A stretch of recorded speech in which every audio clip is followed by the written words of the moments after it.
खड़े हुए स्टार्ट करें। देखिए, तो लास्ट टाइम मैं आपको थोड़ा सा मैं रिवाइज करा दूं कहाँ तक मैंने कर लिया था। लास्ट टाइम मैंने आपको बताया था कि इलेक्ट्रिकल एंगल और मैकेनिकल एंगल, ठीक है, उनमें क्या फर्क है। देखिए बी साइन थीटा, तो बेसिकली क्या फॉर्मूला होता है इसका, एल बी क्रॉस बी, ये होता है फॉर्मूला वोल्टेज का जो इंड्यूस होता है। अगर मान लीजिए कोई मेरे पास बी है, मान लीजिए बाहर की तरफ बी है, तो बाहर की तरफ मेरे पास बी है, डॉट है, और इसके अंदर अगर बी वेलोसिटी से मेरे पास कोई कंडक्टर है जिसको मैं बी वेलोसिटी से इधर लेके आ रहा हूँ, तो इसमें ईएमएफ इंड्यूस हो जाएगा, पोटेंशियल डिफरेंस आ जाएगा इसके टर्मिनल के क्रॉस। कितना आएगा बताओ जरा, एल तो लेना नहीं, बी क्रॉस बी करके देखो, बी क्रॉस बी करोगे तो ऊपर की तरफ आएगा, इसका तो -2 प्लस ऐसा होगा, समझ आया? मतलब एक पोटेंशियल डिफरेंस क्रिएट हो जाएगा, सीधी बात, एक पोटेंशियल डिफरेंस क्रिएट हो जाएगा कुछ इस तरह का, ठीक है, और उसकी वैल्यू होगी एल बी क्रॉस बी। तो लास्ट टाइम मैं आपको थोड़ा सा फास्ट रिवीजन सा करवा देता हूँ, जरा देखिएगा। मैंने आपको बताया था कि जो मेरा बी है, जैसे मान लीजिए ये मेरी कोई मशीन है, ऐसे मान लो,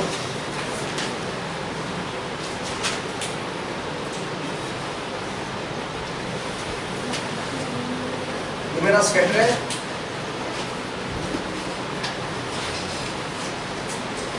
तो अगर मैं बी का वेवफॉर्म बनाऊं, ये मेरी परमानेंट मैग्नेट मैंने बना दी, नॉर्थ एंड साउथ, मतलब कांस्टेंट मैग्नेट बनाई है, डीसी करंट देके मैंने मैग्नेट बनाई है, ठीक है, एक नॉर्थ एक साउथ है, परमानेंट है। अब अगर मैं बी का विद अल्फा के साथ अगर मैं वेरिएशन देखूं, तो अल्फा के साथ कैसे वेरी हो रहा है बी, बताओ जरा। यहाँ पे मैक्सिमम है, और जैसे ऊपर की तरफ जाओगे जीरो हो जाएगा। डेंसिटी, फ्लक्स डेंसिटी, इसका मतलब क्या है, घनापन, number of lines per unit area. अब यहाँ पे सबसे ज्यादा नंबर ऑफ लाइंस है पर यूनिट एरिया, यहाँ पे बिल्कुल कम है, समझ रहे हो, तकरीबन जीरो हो गया, और उसके बाद साउथ आ जाएगा। बी की डायरेक्शन सेम रहती है, बी कांस्टेंट है, बी की डायरेक्शन क्या रहेगी बता दो, फ्रॉम नॉर्थ टू साउथ, ठीक है, समझ आया? और इस एक्सिस पे मैं कांस्टेंट लूंगा। वैसे मैं अल्फा को अगर मैं वेरी करूं तो स्पेस में मेरा बी वेरी करेगा कुछ इस तरह से, अल्फा 0 पे, यहाँ पे अल्फा 0 है, और उससे इधर की तरफ चलो, अल्फा 0 पे मैक्सिमम है, उसके बाद क्या होगा, कम होगा, और यहाँ पे आके अल्फा 180 पे आगे क्या होगा, अल्फा की वैल्यू पाई पे आगे क्या हो जाएगा बता दो, साउथ आ जाएगा, और उसके बाद फिर से लो, ठीक है। इस तरह बी की वेवफॉर्म आएगी, बी अल्फा, ये बनेगा बी विद अल्फा। अब सुनो, अगर मैं एक रोटर लूँ, जरा देखिएगा, मैं थोड़ा सा फास्ट रिवीजन करवा रहा हूँ भाई। अगर मैं एक कंडक्टर लूँ आपका यहाँ पे, तो रोटर ले लो, रोटर में एक कंडक्टर को कंसीडर करो, बस एक कंडक्टर को कंसीडर करो, और अगर मैं उसको घुमाना शुरू कर दूँ, इसको अगर मैं ऐसे रोटेट करना शुरू कर दूँ ओमेगा से, तो उसके अंदर एक ईएमएफ इंड्यूस होगा which is L B cross B. अब सुनो, यहाँ पे जब ये कंडक्टर आएगा, फिलहाल यहाँ पे जरा देखो, यहाँ पे बी की वैल्यू क्या है, 0, यहाँ पे बी 0। अगर मैं इस पोजीशन को ए पोजीशन बोल दूँ, इसको मैं बी बोल दूँ, इसको सी बोल दूँ, इसको डी बोल दूँ, तो जरा देखो ए पोजीशन पे बी की वैल्यू 0 है। फिलहाल अगर मैं इस वेवफॉर्म में ए बी सी डी दिखाऊँ, तो कहाँ पे दिखाऊंगा बताओ, अल्फा 0 का मतलब कौन सी पोजीशन है, बी। अल्फा 0 का मतलब कौन सी है, ये वाला 0, सी। उसके बाद ये मिनिमम कहाँ पे है, डी। उसके बाद 0 ए, वापिस से बी। तो इस तरह से मेरा बी चेंज हो रहा है अल्फा के साथ, पोजीशन के साथ। अब जरा देखिएगा, अगर मैं इसको घुमाऊंगा तो क्या होगा बताओ जरा, इस पोजीशन पे ए पे बी की वैल्यू 0 है, अगर बी की वैल्यू 0 है तो v क्रॉस बी क्या बनेगा, 0। इसका तो इंड्यूस्ड ईएमएफ इस पोजीशन पे क्या रहेगा, 0। अब जब बी पे आएगा, जब इस जो ये कंडक्टर जो घूम के बी पोजीशन पे आएगा, तो बताओ इस कंडक्टर की अपनी एक लेंथ है, तो लेंथ है तो इसके 2 टर्मिनल भी दिखाएंगे। एक ही कंडक्टर जूम कर लो, कॉइल मत जूम करो फिलहाल के लिए, एक कंडक्टर जूम कर लो, तो जब घूम के इधर आएगा तो इसमें एक ईएमएफ इंड्यूस होगा। बी मेरा मैक्सिमम है, और किधर है बी मेरा, बी मेरा इधर की तरफ है, बी मेरा यहाँ पे मैक्सिमम है और उधर की तरफ है, और बी किधर है मेरा, ऊपर की तरफ है। तो बी क्रॉस बी करोगे तो इसका मतलब कंडक्टर का ये वाला सिरा नेगेटिव होगा और अंदर वाला पॉजिटिव का वोल्टेज अंदर की तरफ इंड्यूस होगी, क्या कहते हैं, समझ आप? तो इसका मतलब यहाँ पे मैक्सिमम वोल्टेज आ गई, बिकॉज यहाँ पे बी मेरा मैक्सिमम है। क्लियर है? तो इसका मतलब अगर मैं बनाऊं तो जरा देखिए, फिलहाल या तो बी से शुरू करो कंडक्टर को, या ए से शुरू करो, कहीं से शुरू कर लो, चलो ए से शुरू कर लेते हैं। तो ए पे मेरा 0 था, वोल्टेज मेरी 0 थी, बी पे आया तो मेरी वोल्टेज मैक्सिमम बन गई। अब आइए सी पे, अगेन बी क्या हो गया 0, तो वोल्टेज क्या आएगी 0। अब यहाँ पे देखिए डी, डी पे बी मेरा सेम है, बी मेरा उधर का उधर ही है, और वेलोसिटी किधर है नीचे, तो बी क्रॉस बी बताओ क्या आएगी, बी क्रॉस बी। अब बाहर की तरफ आ गया, वोल्टेज क्या हो गया नेगेटिव, उल्टा हो गया वोल्टेज, बी की वजह से उल्टा नहीं हुआ, लास्ट टाइम में गलत बोल गया था, बी की वजह से उल्टा नहीं हुआ ये वोल्टेज, किसकी, बी तो सेम ही है, बी क्रॉस बी की वजह से हुआ है, बी की डायरेक्शन बदल गई ना, ठीक है, तो बी क्रॉस बाहर की तरफ आएगा ये, इसका मतलब वोल्टेज यहाँ पे उल्टा आ जाएगा। सी पे 0, देखो ये ए पॉइंट था, ये कौन सा पॉइंट था बी, सी पे वापस 0 हो जाएगा, और फिर डी पे मिनिमम होगा, डी पे मिनिमम होगा, वापस ए पे आ गया, ए पे फिर से क्या आएगा 0, तो वोल्टेज कुछ इस तरह का इंड्यूस होगी, इस तरह की वोल्टेज इस कंडक्टर में इंड्यूस होगी, समझ आया? इसका मतलब जरा देखो, यहां से मैं यहां पे चला था, मैकेनिकल एंगल कितना घुमा 360, तो इलेक्ट्रिकल एंगल भी कितना घुमा, जो इंड्यूस हुई वोल्टेज उसमें भी कितना डिग्री है, ए से ए तक 360, तो theta electrical equal to theta mechanical. I hope आपको समझ आएगी, ये लास्ट टाइम थोड़ा सा कंफ्यूजन हो गया था इसमें, तो ठीक है भाई। दूसरा जरा देखिए, दूसरा मैंने बताया था कि अगर मैं 4 पोल ले लूं तो बताइए क्या होगा, अगर मैं 4 पोल ले लूं, मान लीजिए यहाँ पे भी मैंने पोल लगा दिए, नॉर्थ साउथ नॉर्थ साउथ। अब बताइए अगर मैं 4 पोल ले लूंगा तो क्या होगा बताओ, 4 पोल में देखिए यहाँ पे 0 रहेगा, बी नॉर्थ और साउथ के बीच में कहीं पे समवेयर बी 0 होगा, क्योंकि उल्टा हो रहा है ना एक तरह से, भी मतलब नॉर्थ की वजह साउथ पे आ रहा है एक जगह से, तो कहीं ना कहीं बी जरूर 0 होगा, ठीक है। तो मैंने बोला यहाँ पे बी 0, यहाँ पे मैक्सिमम, यहाँ पे 0, यहाँ पे मैक्सिमम, यहाँ पे 0, यहाँ पे मैक्सिमम, यहाँ पे 0, यहाँ पे मैक्सिमम। साउथ को मिनिमम बोल दो, नॉर्थ को मैक्सिमम बोल दो, 0 maximum, 0 minimum, 0 maximum, 0 minimum and 0। इसका मतलब अगर एक चक्कर लगाएगा तो 360 डिग्री मैकेनिकल है, बट इलेक्ट्रिकल कितना आएगा फिर 720। इसका इस बार इलेक्ट्रिकल एंगल बढ़ा है, तो एक रूल बनाया था हमने, theta electrical is equal to p/2 theta mechanical. Electrical angle जो आएगा वो आएगा p/2 थीटा मैकेनिकल। फिर मैंने बोला था कि अगर मैं इसका डेरिवेटिव ले लूं तो बनेगा p/2 d/dt of theta mechanical. तो यहां से omega electrical p/2 omega mechanical आ गया। इलेक्ट्रिकल जो क्वांटिटी का ओमेगा होता है, इलेक्ट्रिकल क्वांटिटी जो फ्रीक्वेंसी होगी वो क्या होगी p/2 ओमेगा मैकेनिकल, ठीक है भाई, p/2 ओमेगा मैकेनिकल ये होगी, कोई दिक्कत तो नहीं है। अब सुनिए आगे बढ़ते हैं, नेक्स्ट जरा देखिए, इसके बाद जरा देखिएगा। अब मैंने बताया ओमेगा मैकेनिकल क्या आएगी, ओमेगा मैकेनिकल क्या अगर मुझे निकालना तो आएगी 2/p, उल्टा तो लिख दिया ना मैंने, 2/p क्या बनेगा omega electrical is equal to omega mechanical, और 2/f कर दो क्या, तो f mechanical is equal to 2/p f electrical, 2f/p where f is electrical signal की फ्रीक्वेंसी है, और ये मैकेनिकल में फ्रीक्वेंसी नहीं होती, मैकेनिकल में क्या होता है साइकिल्स पर सेकंड, और साइकिल को मैं क्या बोल सकता हूँ रिवॉल्यूशन, एक साइकिल का मतलब एक रिवॉल्यूशन, तो इसको मैं बोलूंगा आरपीएस रिवॉल्यूशन पर सेकंड। याद रखिए आरपीएस में फॉर्मूला क्या होता है, आरपीएम में क्या होता है, आरपीएस में क्या होगा 2f/p, और आरपीएम में कन्वर्ट करोगे तो 60 से और मल्टीप्लाई करो, पर मिनट में देख लो 120f/p आरपीएम का मैंने बताया कि कैसे निकले, ठीक है जी। इसके बाद मैंने बताया था फ्लक्स पर पोल, कि एक पोल के अंदर कितना फ्लक्स। हाँ जी, इसके लिए बी का ये बना एफ के साथ रिलेशन बनाना है, किसका सर 4 पोल के चलते आते हैं, 4 पोल के लिए जो बी आएगा वो कुछ इस तरह का आएगा, बी वोल्टेज इंड्यूस की आप कह रहे हो ना, बी का कह रहे हो, तो जरा देखो ये ए पॉइंट है, ये बी, ये सी, ये डी, ये ई, ये एफ, ये जी और ये एच, ठीक है। जरा देखिए बी, ए से शुरू कीजिए, ए पे 0 है, इस तरह का आएगा बी का, ए पे 0, बी पे maximum, A B C D E F G H वापिस ए, ये बनेगा। ए से ए तक, बी ऐसा बनेगा, और बी ऐसा बनेगा तो फिर इंड्यूस्ड ईएमएफ बी कैसा बनेगा, ऐसे बनेगा। अब आप बोलोगे सर बी आपने नेगेटिव क्यों कर दिया, बी तो ऑलवेज सेम डायरेक्शन में। ये जस्ट एक कन्वेंशन है कि नॉर्थ में मैं पॉजिटिव ले रहा हूँ और साउथ पे नेगेटिव ले रहा हूँ, बस ये जस्ट एक कन्वेंशन है, ठीक है। सर नोट जब मेरा रोटेशन नोट की तरह है, दो साइड से जा रहा है तब पॉजिटिव है। हाँ आप ये कह सकते हो V क्रॉस B असल में पॉजिटिव नेगेटिव, असल में पॉजिटिव नेगेटिव B तो नहीं है, B तो ऑलवेज उधर रहेगा, नॉर्थ टू साउथ ऐसा रहेगा बीच में, नॉर्थ टू साउथ इस तरह का B आएगा, इस तरह का B आएगा, नॉर्थ टू साउथ, ठीक है जी, इस तरह का आएगा। तो B तो इसमें फिक्स है, B नहीं वेरी कर रहा है। तो आपने बोल दिया कि सर अल्फा के साथ वेरी कैसे बना दिया आपने, बिकॉज वो जस्ट मैं कन्वेंशन ले रहा हूँ कि नॉर्थ को मैं पॉजिटिव बोला हूँ, साउथ को नेगेटिव बोला हूँ। या फिर आप ये बोलो V क्रॉस B से जो साइन आएगा ना वो मैंने B में कंसीडर कर लिया, V क्रॉस B से साइन कभी पॉजिटिव आएगा कभी नेगेटिव आएगा, तो मैंने बोला कि V क्रॉस B यहाँ पे पॉजिटिव आएगा क्योंकि V और B की डायरेक्शन के अकॉर्डिंग, और यहाँ पे जाओगे तो क्या आएगा, V क्रॉस B नेगेटिव आएगा। तो इसलिए मैंने नॉर्थ के अंदर पॉजिटिव लिख दिया और साउथ के अंदर नेगेटिव लिख दिया, प्लस और माइनस साइन B में ही कंसीडर कर लिया मैंने, क्योंकि आप इस तरह अज्यूम कर सकते हो, कंफ्यूज होने की जरूरत नहीं। कैसे करेंगे, V क्रॉस B करके देखो यार, मैं हर एक चीज का आंसर नहीं देने वाला, मैं आगे नहीं बढ़ पाऊंगा ऐसे तो।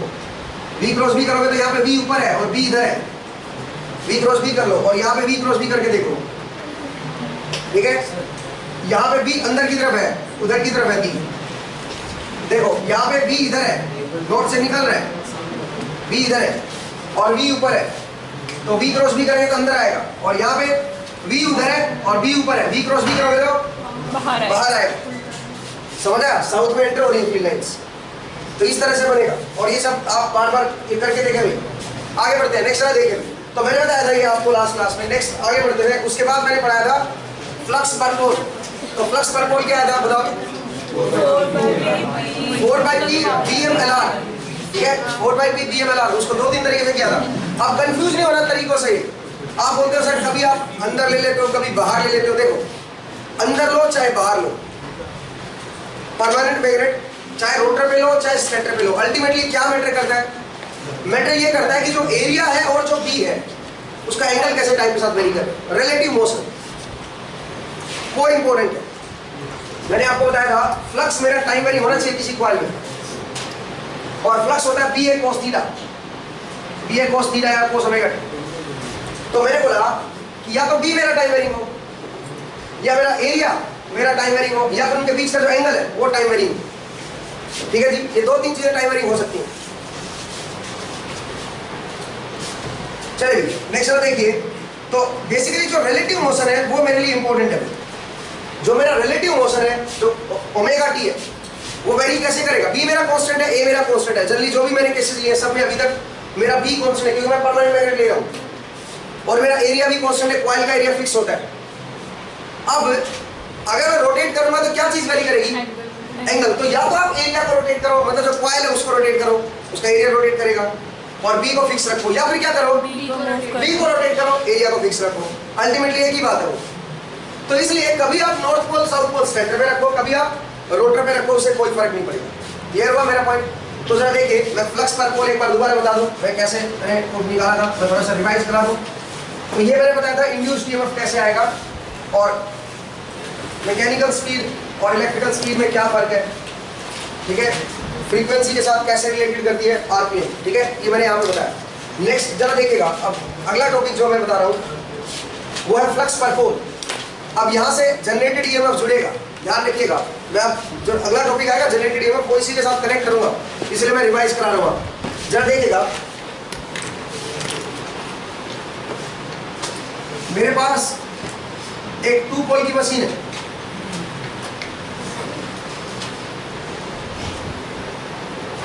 फ्लक्स की डेफिनेशन क्या होती है बताओ, number of free lines, number of free lines, total number of free lines, basically cross section area से कितनी फ्री लाइंस निकल रही है वो फ्लक्स होता है। अब सुनिए, यहां पे मैं अल्फा 0 ले रहा हूं, ये मेरा स्केटर है अल्फा 0। मैं ये कह सकता हूं कि इस पर पोल से एक पोल से कितनी फ्री लाइंस निकल रही है, या फिर इसी चीज को मैं कह सकता हूं, क्योंकि मैं फ्लक्स पर पोल पढ़ा रहा हूं ना अभी आपको, इसका पहले मतलब समझिए flux per pole, so that आपकी कंफ्यूजन दूर होगी, क्योंकि कल की क्लास में बहुत सारे कंफ्यूजन आए। तो जरा देखिए एक और तरीका है फ्लक्स पर पोल को समझने का। एक पोल के अंदर कितना एरिया आया रोटर का? ये वाला एरिया, इधर वाला एरिया आया, और उस पूरे एरिया में फ्लक्स जो है वो कांस्टेंट नहीं है। समझ आया? फ्लक्स जो है कांस्टेंट नहीं है, यूनिफॉर्म नहीं है, कांस्टेंट नहीं है, मतलब बराबर फील्ड लाइन हर जगह एंटर नहीं हो रही है। समझ रहे हो मेरा पॉइंट? तो इसका मतलब मुझे देखना पड़ेगा कि यहां से लेके यहां तक फिर कितनी फील्ड लाइंस है, कितनी फील्ड लाइंस है, एक पोल के अंदर जो एरिया है इसका उसमें से कितनी फील्ड लाइन जा रही है, ठीक है, वो मुझे देखनी है। जितनी यहां से निकलेंगी उतनी यहां पे जाएंगी, सीधी बात, सही है। बट प्रॉब्लम ये है मुझे इसका एंगल नहीं पता, बट मुझे इसका एंगल पता है, तो मैं इधर से कैलकुलेट कर सकता हूँ। तो मैंने बोला फ्लक्स पर पोल, एक पोल से कितनी फील्ड लाइन निकलेंगी, अब जितनी यहां से निकलेंगी उतनी इधर से एंटर करेंगे ना इस वाले हिस्से से, और इस वाले हिस्से से क्या निकलेंगी, क्या होगा, बाहर निकलेंगी। क्या करें? तो मैंने बोला कि मुझे इसका पता नहीं डायमेंशन क्या एंगल है वो सब नहीं पता, तो मैं इधर से निकाल सकता हूँ, ठीक है। तो इसलिए मैंने इससे निकाला रोटर से कि कितनी फील्ड लाइन इसमें एंटर हो रही है। कैसे निकाला? मैंने बोला कि फ्लक्स जो है वो कांस्टेंट नहीं है। कहीं आप सोचते कि फ्लक्स ऑलवेज इधर रहेगा और मैक्सिमम रहेगा इधर की तरफ। फ्लक्स जो है वो वेरी कर रहा है, नंबर ऑफ फील्ड लाइंस अलग अलग अल्फा पे अलग अलग है, क्योंकि बी अलग अलग है। समझ रहे हो? बी क्या है बताओ जरा, अल्फा के साथ अगर मैं देखूं तो बी मेरा कोसाइन वेव है, अल्फा इक्वल टू 0 पे मैक्सिमम है, नॉर्थ पोल है और ये साउथ पोल है। अल्फा अगर 90 पे देखूंगा तो 0 है, इसका मतलब बी जो है वो अल्फा के साथ वेरी कर रहा है और वो है बी एम कोस अल्फा। अगर आप यहां से शुरू करते हो तो क्या लिखना पड़ेगा, साइन अल्फा। सही है भाई? आप सुनिए आगे बढ़ते हैं। तो बी मेरा टाइम के साथ वेरी कर रहा है। बी क्या होता है, number of field lines per unit area. अब यहाँ पे फील्ड लाइंस ज्यादा है, number of field lines per unit area यहाँ पे ज्यादा है, यहाँ पे कम है, यहाँ पे कम है, तो ऑब्वियसली फ्लक्स भी क्या होगा, फिर ऊपर कम होगा, फ्लक्स इक्वली डिस्ट्रीब्यूटेड नहीं है। समझ आया?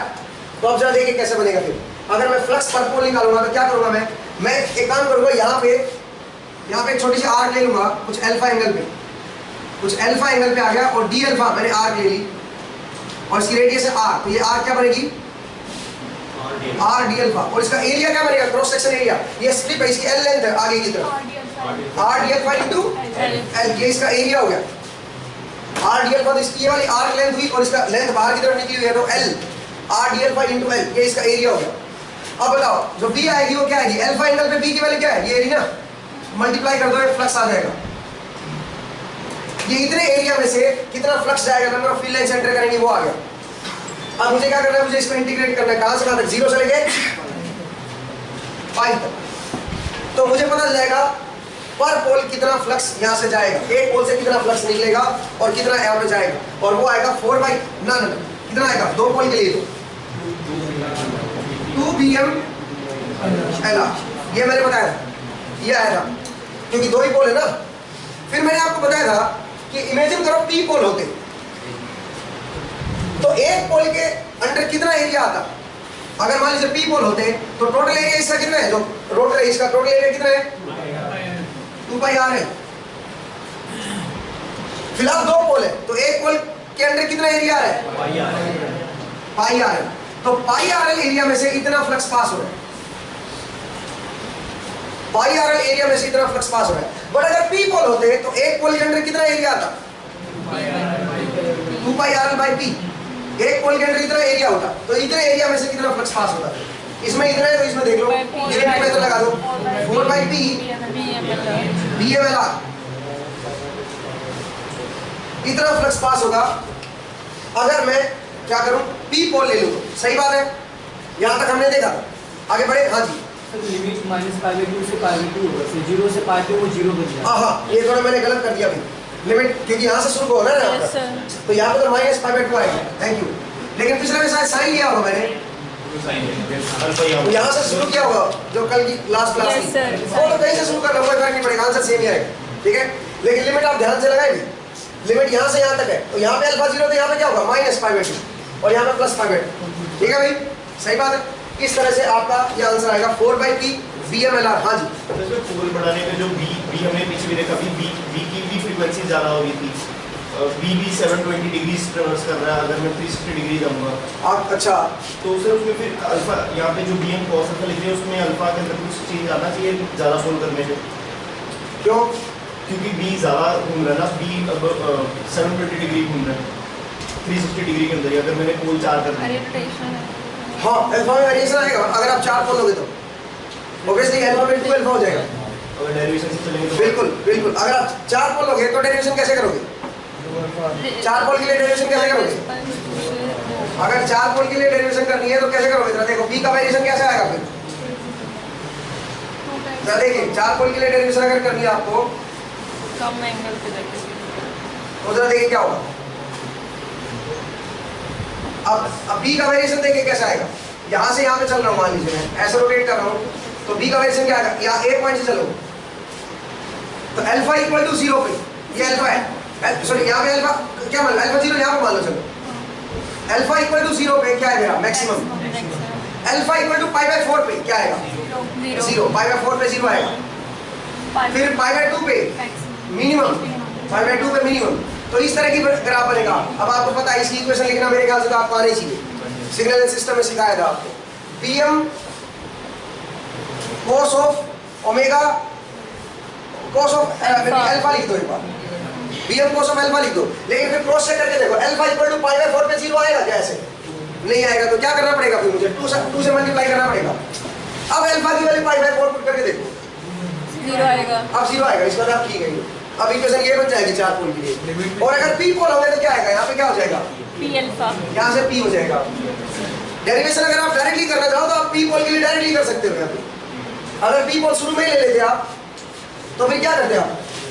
cos of p alpha into D alpha ये आ गया और बाकी सारा यूं करें। और इंटीग्रेशन कहाँ से कहाँ तक करते हैं फिर आप? अल्फा कहाँ से कहाँ तक वेरी होता है फिर? कहाँ से कहाँ तक वेरी होता है? पर पोल एरिया कितना है? माइनस पाई बाय 4 से प्लस पाई बाय 4 वेरी करते हैं फिर आप। समझ आया? क्लियर हुआ मेरा पॉइंट?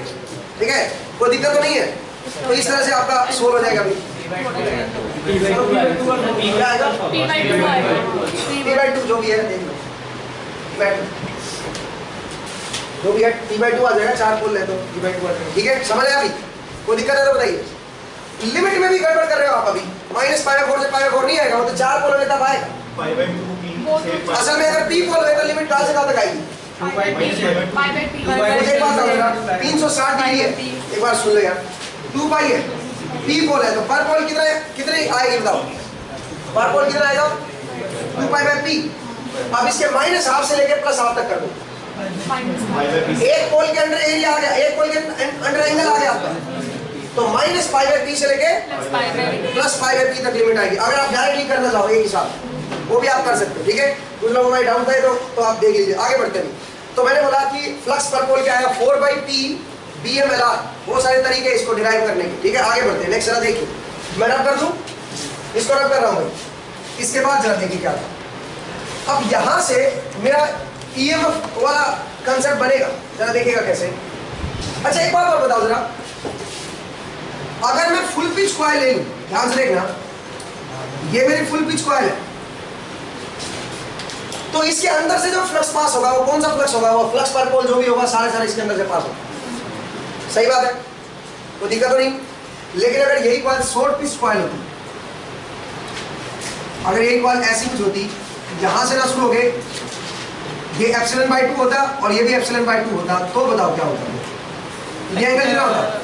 180 minus epsilon. अगर ऐसा होता तो फिर कितना?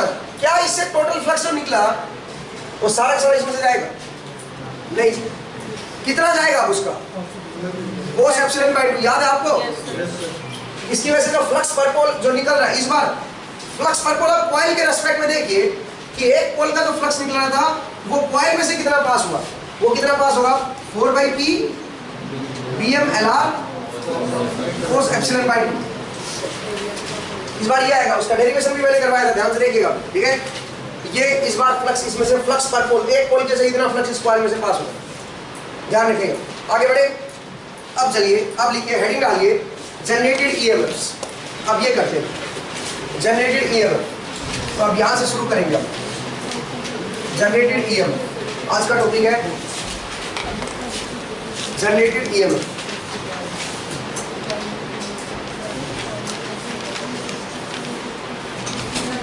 देखिए, पहली बात तो EMF जनरेट क्यों होता है? EMF जनरेट क्यों होगा? जरा वो उसका रीजन देख लो। क्यों ईएमएफ जनरेट होगा पहले उसका रीजन देखिए। बिकॉज ऑफ बोलो Faraday's law, because of Faraday's law.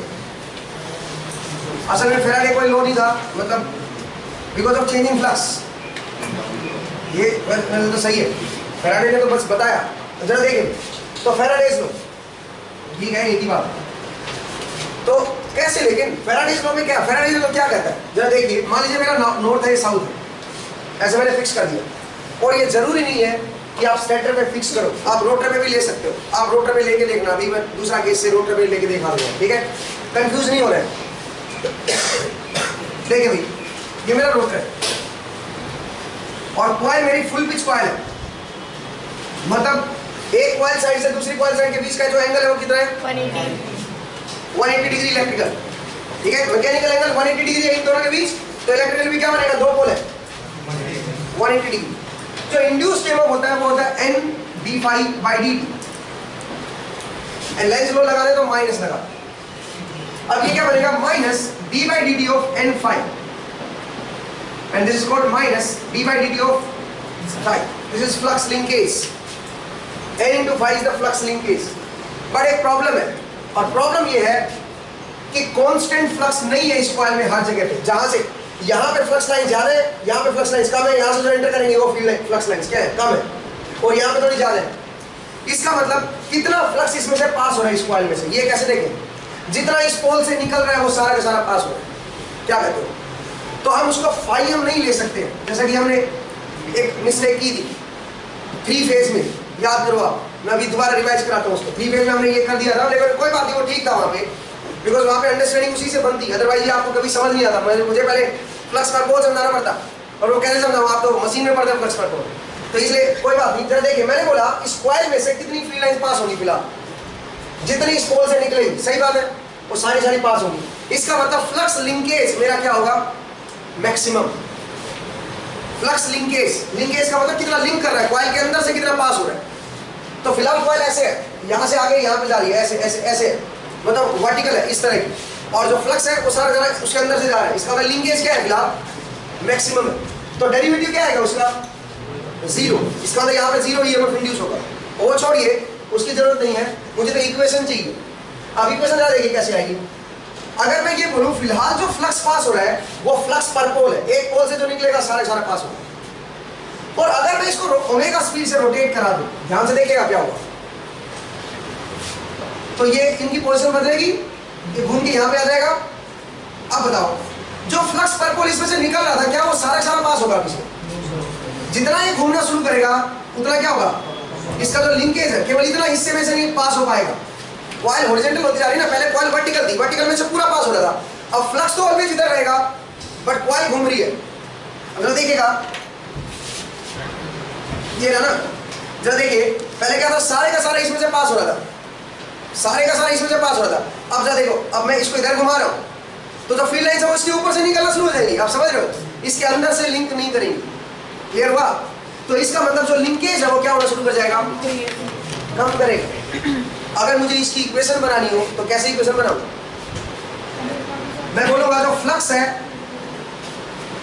वो सबसे पहले मैक्सिमम वैल्यू फ्लक्स की क्या थी, बताओ मैक्सिमम वैल्यू क्या थी, फाई एम नहीं थी, फाई पर पोल। जो एक पोल से निकल रहा था वो मैक्सिमम फ्लक्स लिंक कर रहा था, वो मैक्सिमम फ्लक्स इसमें से पास हो रहा था, उसको आप फाई एम मत बोलिए। जो भी फ्लक्स पर पोल इसमें से निकल रहा था वो सारा पास हो रहा था शुरू में।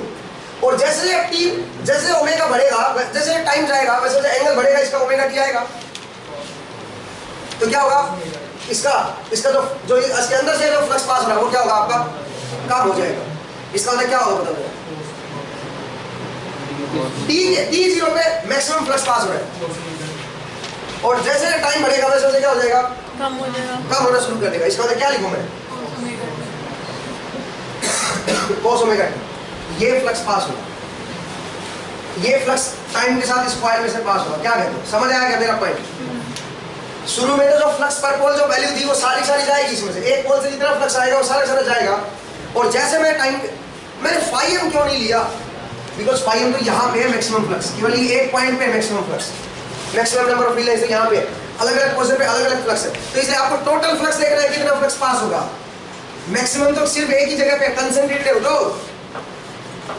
पूरा कॉइल में देखो, पूरे कॉइल में जो फ्लक्स एक पोल का निकल रहा है वो सारा सारा जा रहा है, इसलिए यहाँ पे लिखोगे फ्लक्स पर पोल कोस ओमेगा टी।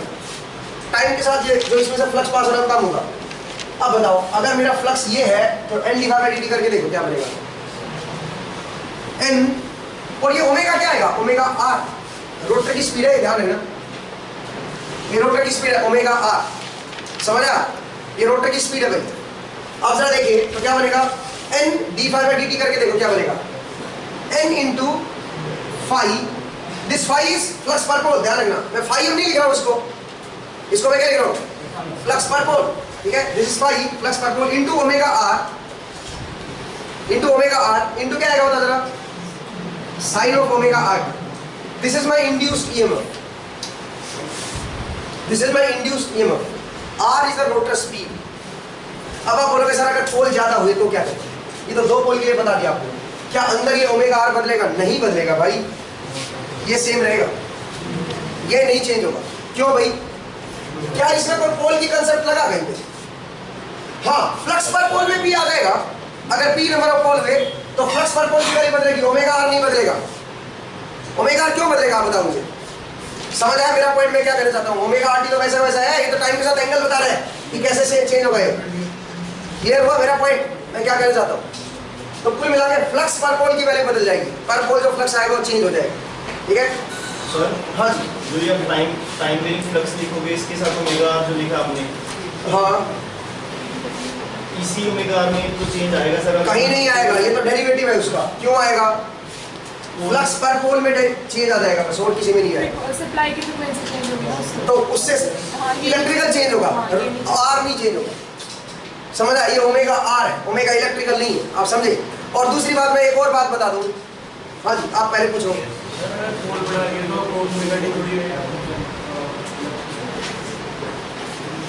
अगर पोल बढ़ा दिए, हाँ तो देखो मैं ये कह रहा हूँ, सुनो मेरी बात, मैं ये कह रहा हूँ ओमेगा आर का तो ओमेगा आर ही रहेगा ना, रोटर स्पीड तो उतनी है, तो टाइम के साथ जो एंगल चेंज होगा ये तो उतना ही होगा, ओमेगा आर टी, अपने समझे।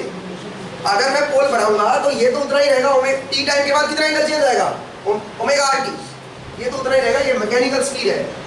आप क्या कह रहे हो, आप कह रहे हो सर अगर पोल बढ़ाएंगे तो इलेक्ट्रिकल जो सिग्नल पैदा होगा उसकी फ्रीक्वेंसी डिफरेंट आएगी, बिल्कुल डिफरेंट आएगी, बट उसमें जो ओमेगा होगा वो कौन सा ओमेगा होगा, रोटेशनल ओमेगा, इलेक्ट्रिकल ओमेगा वो आएगा, और यहाँ पे कौन सा ओमेगा है, मैकेनिकल। कहाँ कंफ्यूज होके बैठे हो सर। आप एक मिनट के लिए अगर लेके देख लो कि यहाँ पे नॉर्थ ऊपर साउथ, तो 90 डिग्री साउथ के ऊपर इसका मिनिमम आना चाहिए, तो आपके इस क्या कह रहे हो, क्या कह रहे हो फिर से बोलो। ऊपर साउथ आ जाएगा, अगर मैंने 4 पोल कर दिए, हाँ ऊपर साउथ आ जाएगा, तो 90 डिग्री एंगल के ऊपर इसका जो फ्लक्स है वो मिनिमम आना चाहिए। जरा देखो मैं अभी 4 पोल के लिए लेता हूँ, 4 पोल के लिए लेता हूँ, देखता हूँ ओमेगा आर का ओमेगा आर ही रहेगा, तो देखो उसका वेरिएशन आगे क्या आएगा वो देख लेते हैं, ठीक है समझ आया भाई यहाँ तक। ये फ्लक्स पर पोल क्यों लिया पता चला आपको। अब मैं 4 पोल ले रहा हूँ, 4 पोल लेते हैं, जरा देखिए अगर मैं 4 पोल लूंगा तो क्या होगा, और फिर पी पोल पे बना देंगे। 4 पोल लूंगा तो फ्लक्स पर पोल की एक तो वैल्यू बदलेगी, ठीक है 4 पोल लूंगा तो फ्लक्स पर पोल की वैल्यू बदलेगी, देखते हैं भाई क्या होगा। मैं रब कर रहा हूँ, तो ये इंड्यूस्ड ईएमएफ आएगा for 2 pole, E induced, induced EMF आएगा फॉर 2 पोल, ठीक है। कहाँ पे, कंडक्टर के अंदर जो कॉइल है उसके टर्मिनल पे ये वोल्टेज इंड्यूस हो जाएगी, वो दिक्कत ना बताइए। अब एक काम करते हैं, इसको घुमाते हैं, नहीं सॉरी 4 पोल लेते हैं, 4 पोल लेते हैं। अच्छा 2 पोल में ओमेगा आर और ओमेगा इलेक्ट्रिकल क्या है, दोनों सेम ही है, इसमें तो टेंशन है ही नहीं, ठीक है ओमेगा आर और ओमेगा मेरा सेम है। अब चलिए आगे बढ़ते हैं, नेक्स्ट 4 पोल के लिए देखिए, मैं रब कर दूं इसको रब कर रहा हूँ, 4 पोल के लिए देखिए।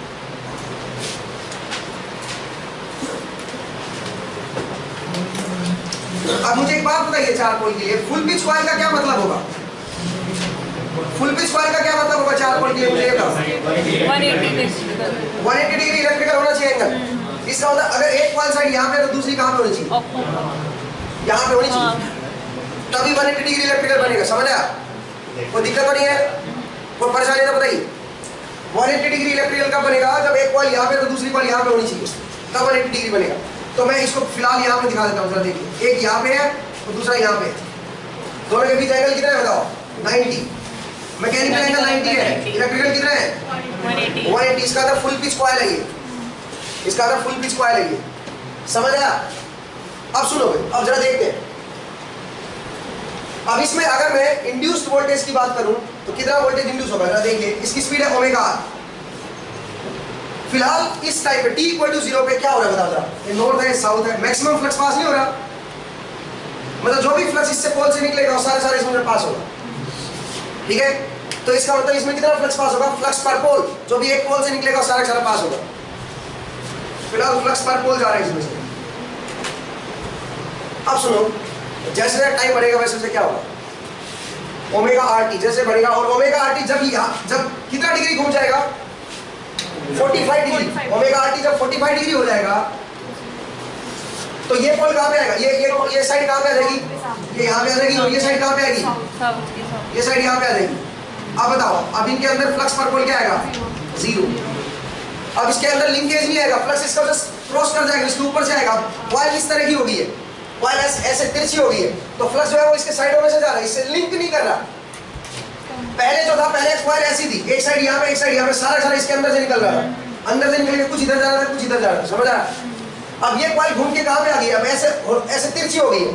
अब जो फ्लक्स आ रहा है वो इसको साइडों में से जा रहा है, आप समझ रहे हो? तो लिंकेज क्या हो गया यहाँ पे 0, फ्लक्स लिंकेज मेरा 0 हो गया। तो इसका मतलब है इस बार ओमेगा आर टी कितने डिग्री पे 0 हुआ, 45 डिग्री पे जो टोटल फ्लक्स बनना चाहिए वो क्या आना चाहिए, 0 आना चाहिए। तो मैं क्या लिखूं, साइन ओमेगा आर टी लिखूंगा क्या, नहीं जी। अब क्या लिखूंगा बताओ, क्या लिखूंगा, साइन ओमेगा आर टी नहीं लिखूंगा अब मैं यहाँ पे। अब यहाँ पे क्योंकि ओमेगा आर टी यहाँ पे 45 डिग्री चेंज हुआ है, और 45 डिग्री चेंज होते ही फ्लक्स पर पोल क्या होना चाहिए, इसमें से 0। जो फ्लक्स इसमें से निकलना चाहिए, इस कॉइल में से जो निकलना चाहिए वो 0 होना चाहिए। आप समझ रहे हो मेरा पॉइंट? बट 45 पर 0 तो नहीं आएगा, तो एक मिनट कोस आएगा, कोस ओमेगा आर टी। अब कोस ओमेगा आर टी, अगर मैं ओमेगा आर टी को 45 करूंगा तो 0 तो नहीं आएगा, बट मुझे चाहिए 0, क्योंकि मैं जानता हूं अगर ये 45 घूमेगा तो फिलहाल जब ये यहाँ पे था तब इसमें से मैक्सिमम फ्लक्स पास हो रहा था, जो भी फ्लक्स एक पोल से निकल रहा था सारा इसके अंदर से पास हो रहा था। अब 45 डिग्री घूमने के बाद ये हॉरिजॉन्टल यहाँ पे आ गया है। अब ये इसमें से कितना, कॉइल में से कितना फ्लक्स पास हो रहा है 0। अब कोई फ्लक्स पास नहीं हो रहा। इसका मतलब ओमेगा आर टी जब 45 रखोगे तो 0 आना चाहिए, अब तो 0 नहीं आ रहा, तो इसका मतलब मुझे क्या करना पड़ेगा, 2 करना पड़ेगा, समझ आया? और अगर पी पोल होते तो क्या करना पड़ता, p/2। आप समझ गए होंगे मेरे p/2 आएगा, क्लियर है भाई? पी पोल होंगे तो p/2 आएगा। चलिए ओमेगा आर टी p/2, और p/2 इंटू ओमेगा आर को मैं क्या लिख सकता हूँ, ओमेगा ई, इलेक्ट्रिकल ओमेगा, क्या कहते हैं इलेक्ट्रिकल ओमेगा। अच्छा एक और चीज है कि इसका अभी डेरिवेटिव ले एक बार है। अगर पी पोल के लिए तो ये फ्लक्स आएगा एक कॉइल में से, और फ्लक्स पर पोल की वैल्यू क्या होगी 4/p pm/r, ये होगा मेरा फ्लक्स पर पोल की वैल्यू, ठीक है? ये मेरा फ्लक्स पास होगा एक कॉइल में से। अब एक काम करते हैं, अब इसका n/dt लगाते हैं और माइनस साइन लगा लेते हैं माइनस के साथ। बताओ आप इंड्यूस्ड ईएमएफ क्या आएगा पी पोल की मशीन में, बताओ n/dt और माइनस का साइन ले लो, बताओ क्या बना, plus n 4/p pm/r into p/2 omega r cos of p/2 omega r t, cos की जगह साइन हो जाएगा और माइनस का प्लस बन जाएगा। देखो ओमेगा r t, क्या कहते हो, सही बात है? p से p कट गया, देखो p से p कट गया, ठीक है? या फिर p से p मत कट करो, इसको p रखो, इसको फाई, इसको ऐसे लिख लो 4/p pm/r, इसको ऐसे रख लो, जरा देखो अब ये बन गया, this is flux per pole n into phi into this is क्या है, p/2 इंटू ओमेगा क्या है, electrical omega, omega electrical into sine of omega electrical into p, ये बनेगा, ये फॉर्मूला बनेगा है जी। बताओ क्या दिक्कत आई, ये बनेगा n phi omega electrical into sine of omega electrical into t। अब आप बोलोगे ओमेगा इलेक्ट्रिकल क्या होता है, वो होता है 2πf, तो क्या बनेगा, ये बनेगा n phi 2πf, f is f electrical sine of omega t। Omega का मतलब ओमेगा इलेक्ट्रिकल है, ध्यान रखना, मैकेनिकल होता है r या m से लिखूंगा मैं इसको।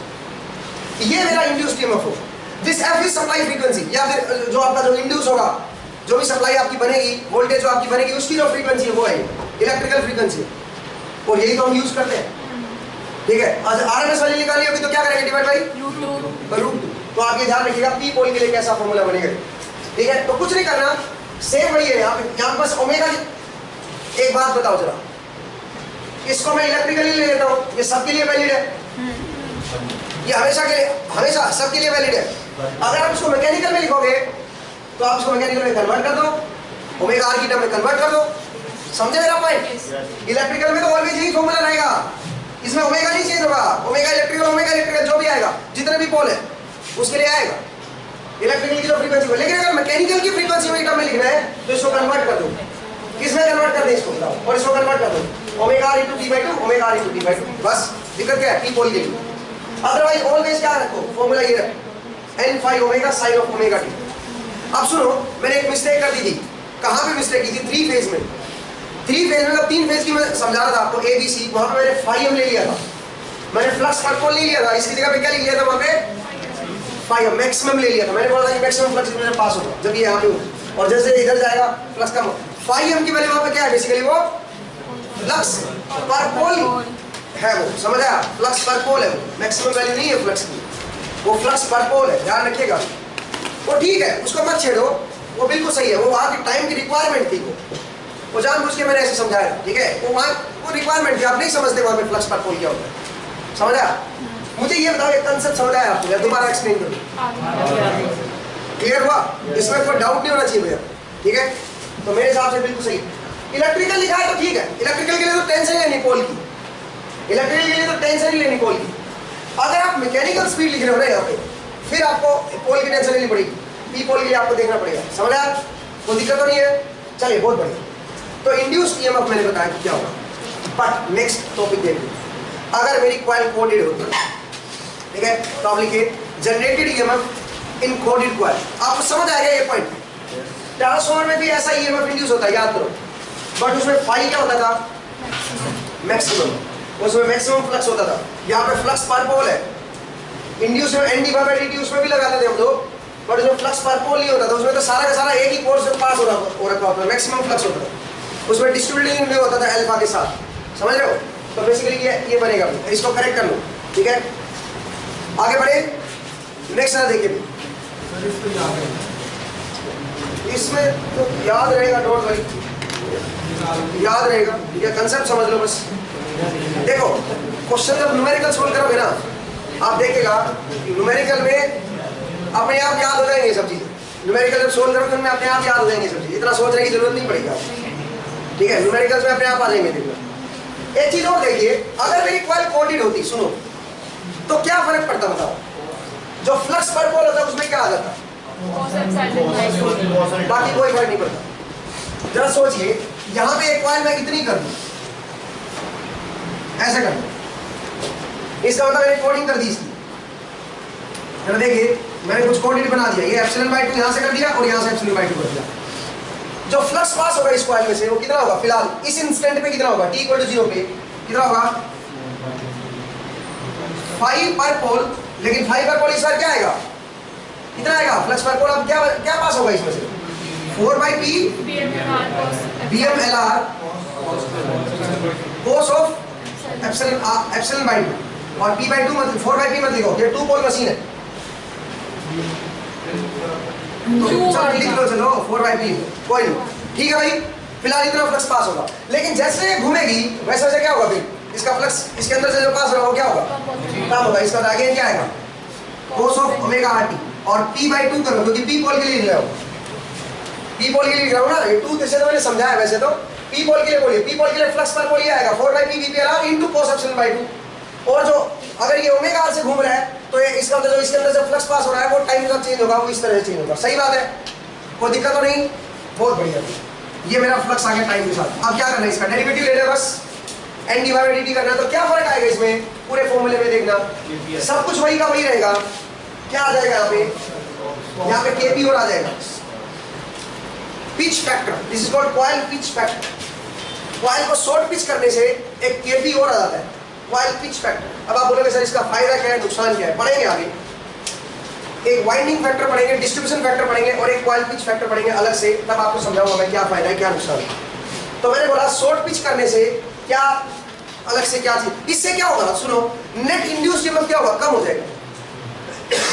क्या कहते हो, नहीं कोस एप्सिलॉन बाय 2 इसकी वैल्यू 1 से तो ऐसी आएगी, तो पहले से तो नुकसान नहीं रहे, वोल्टेज कम नहीं हुआ, इंड्यूस कम हो जाएगा इंड्यूस। ये तो यार नुकसानदायक चीज है, हाँ देखा जाए तो नुकसानदायक चीज है, बट इससे फायदा होगा, इससे मैग्नीट्यूड कम हो गया आपके वोल्टेज, मैग्नीट्यूड कम हो गया आपके वोल्टेज, पर वो तो बढ़ा लेंगे हम, लेकिन इसके और एडवांटेज है जो ज्यादा फायदे वाली चीज है, वो हम देखेंगे कैसे। चलिए आगे बढ़ते हैं, नेक्स्ट ना देखिए। तो मैंने आपको दिखाया था लास्ट टाइम मेरे पास एक मोटर थी, उसमें क्या था, उसमें भी आपने कोडिंग कर रखी थी, और उसका भी जरा देखते हैं फायदे, इसमें क्या फायदा है, उसका कोडिंग का क्या फायदा है, ठीक है, वो हम देखेंगे। चलिए आगे बढ़ते हैं। नेक्स्ट जरा देखिए, एक और चीज मैं बता दूं आपको, ध्यान से देखिएगा। अब नेक्स्ट टॉपिक है मेरा, इंड्यूस मैंने बता दिया, कोडिंग फैक्टर मैंने बता दिया, ठीक है। अब नेक्स्ट जरा देखिए, आगे बढ़ते हैं। हाँ, डीसी मशीन में ईएमएफ देखिए, आप लिखिए जनरेटेड ईएमएफ, वोल्टेज कॉइल का हो गया, अब लिखिए generated EMF in DC machine. अभी एसी मशीन में देखा हमने। अच्छा, एसी जनरेटर जो होते हैं उनसे निकालते कैसे जनरेटर ईएमएफ को, वो भी जरा देखिए, जरा बता दूं मैं कैसे निकालते, कैसे हम बाहर निकालते हैं।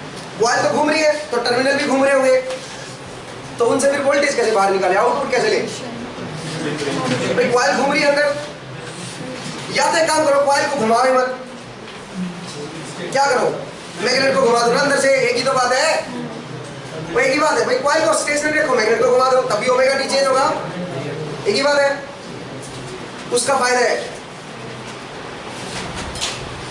अदरवाइज क्या करें, मान लीजिए कॉइल में मैं जान बुझ के कॉइल ही घुमा रहा हूँ, मैं ऐसे सोच, वो तो चलो आसान केस बन गया भाई, अंदर से अगर मैं मैग्नेट घुमा दूं और कॉइल को स्टेशनरी रखूं तो मुझे टेंशन ही लेनी, जरा देखिए क्या होगा, मैं क्या कर रहा हूँ बेसिकली, उसमें भी वही बनेगा केस। मैंने कॉइल को फिक्स कर दिया इस बार स्टेटर में, ध्यान से देखिए, स्टेटर में फिक्स कर दिया, और ये मेरा पोल है, जरा देखिए, ये नॉर्थ है और ये साउथ है।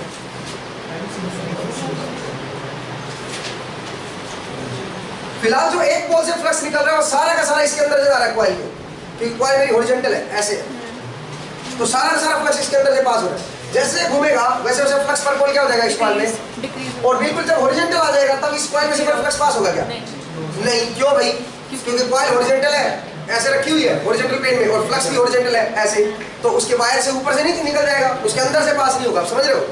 तो इसका एग्जैक्ट सेम प्रिंसिपल वही वर्क करेगा, अभी भी वही करेगा। फिलहाल यहाँ पे फ्लक्स पर पोल पास हो रहा है, जो एक पोल से निकल रहा है सारा सारा फ्लक्स कॉइल में से पास हो रहा है, और टाइम के साथ वो फ्लक्स पर पोल चेंज होगा, बिल्कुल सेम कंसेप्ट आएगा। इसका फायदा क्या होता है इसको ऐसा करने का, ऐसा करने का फायदा ये है कि आपको दो टर्मिनल सीधे सीधे मिल जाएंगे। रोटर पे अगर कॉइल लगाते हो तो उसका क्या नुकसान है, जब रोटर घूमेगा तो कॉइल के जो टर्मिनल है वो भी क्या होंगे, वो भी घूमेंगे, जो दो टर्मिनल है आपके कॉइल के वो भी साथ साथ घूमेंगे, समझ आया मेरा पॉइंट। तो उसके लिए फिर एक्स्ट्रा मैकेनिज्म आपको तैयार करना पड़ेगा आउटपुट निकालने के लिए। फिर क्या करते हैं हम आउटपुट निकालने के लिए, कम्यूटेटर नहीं, हम स्लिप रिंग लगाते हैं। अगर जनरेटर की बात करें तो जरा देखिए कैसे, और उसी से डीसी जनरेटर फिर कैसे बनाते हैं वो भी जरा देखते हैं, देखेगा। तो फिलहाल ये तो बड़ा आसान हो जाएगा, या तो सीधा आउटपुट ले लो, तो एसी आ जाएगी, ए डैश आएगा इसके बीच, और ए डैश की वैल्यू अभी आपने निकाली है, एसी क्या वोल्टेज जनरेट होगी कॉइल के अंदर, क्या थी वो, N omega 5 sine of omega T, और ये ओमेगा कौन सा था, इलेक्ट्रिकल, याद रखिए, मैकेनिकल नहीं था, इलेक्ट्रिकल था। और फ्लक्स क्या था, फ्लक्स पर पोल। अगर मैकेनिकल लिखना है तो लिख लो मैकेनिकल, इसको ओमेगा आर थीटा में लिखना, ओमेगा आर थीटा में लिख लो, समझ आ गई। तो मैंने बताया कि ये वोल्टेज मेरी इंड्यूस होगी, ये मेरे टर्मिनल पे आ जाएगी, बाहर आ जाएगी, ए डैश के बीच रहेगा, ये वोल्टेज इंड्यूस होगी।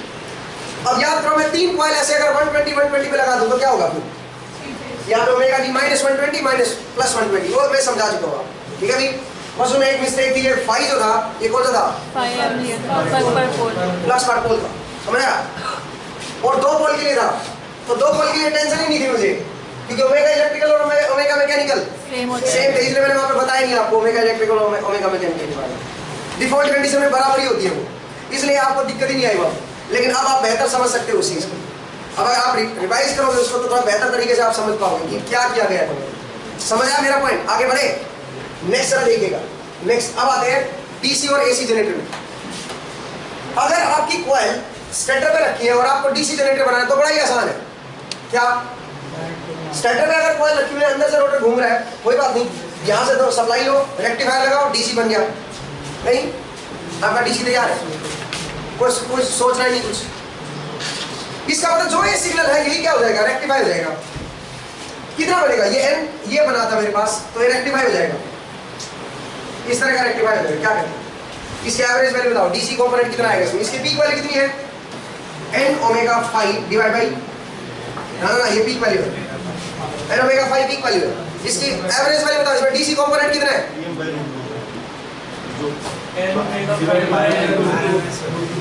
बाय रूट मूल आदमी बाय रूट 2, अभी बाय रूट 2 बोल रहे हो। एवरेज वैल्यू आरएमएस किसी ने पूछा है, मैंने एवरेज पूछा है, क्या होगा एवरेज,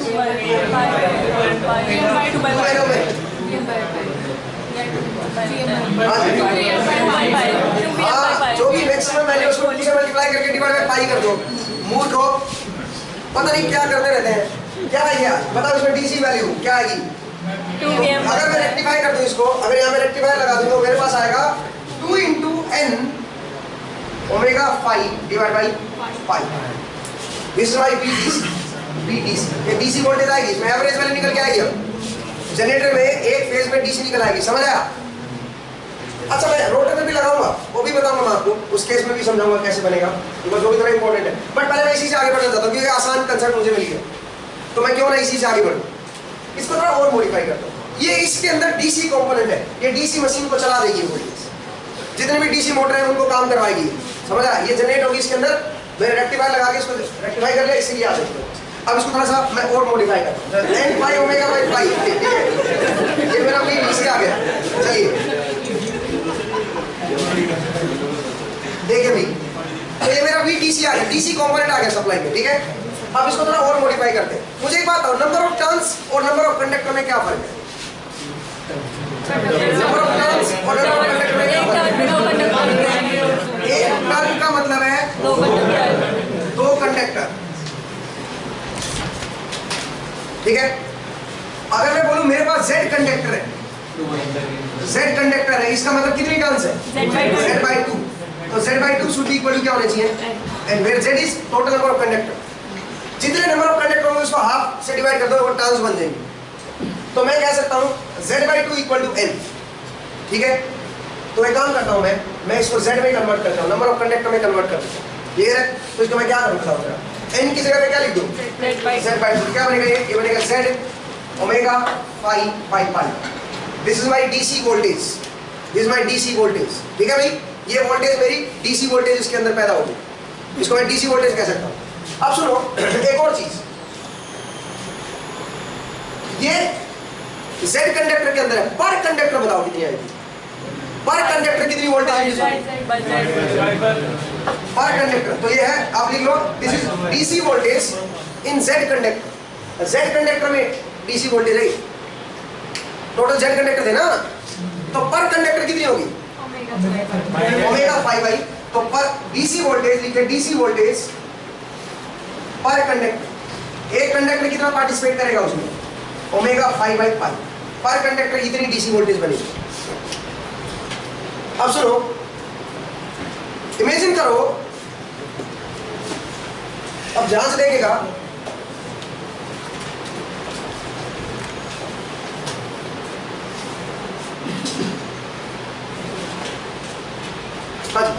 आगे बढ़े, ये आ गया।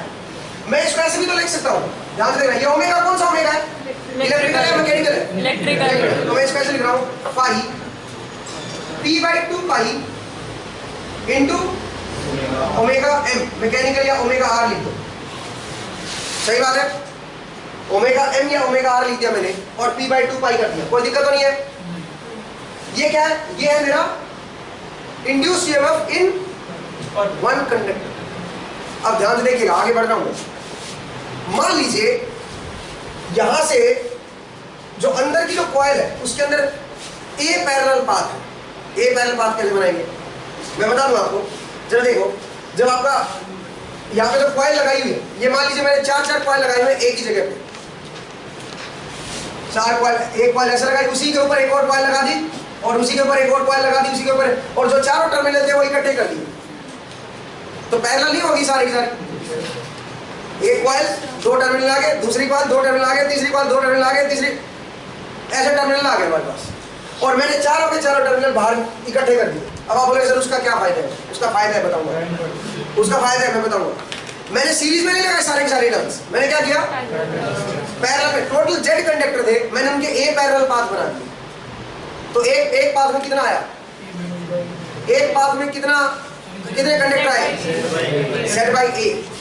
तो आप लिखिए if the number of parallel path is A, अगर A पैरेलल पाथ, मैंने जानबूझ के पैरेलल पाथ बनाए, मैंने सारी टर्न एक साथ ही लगाई, उनके हिस्से बना दिए, उनके पैरेलल पाथ बना दिए, उनको ब्रेक करके उनको उनके पाथ बना दिए, भाई 4 parallel path, 5 parallel path.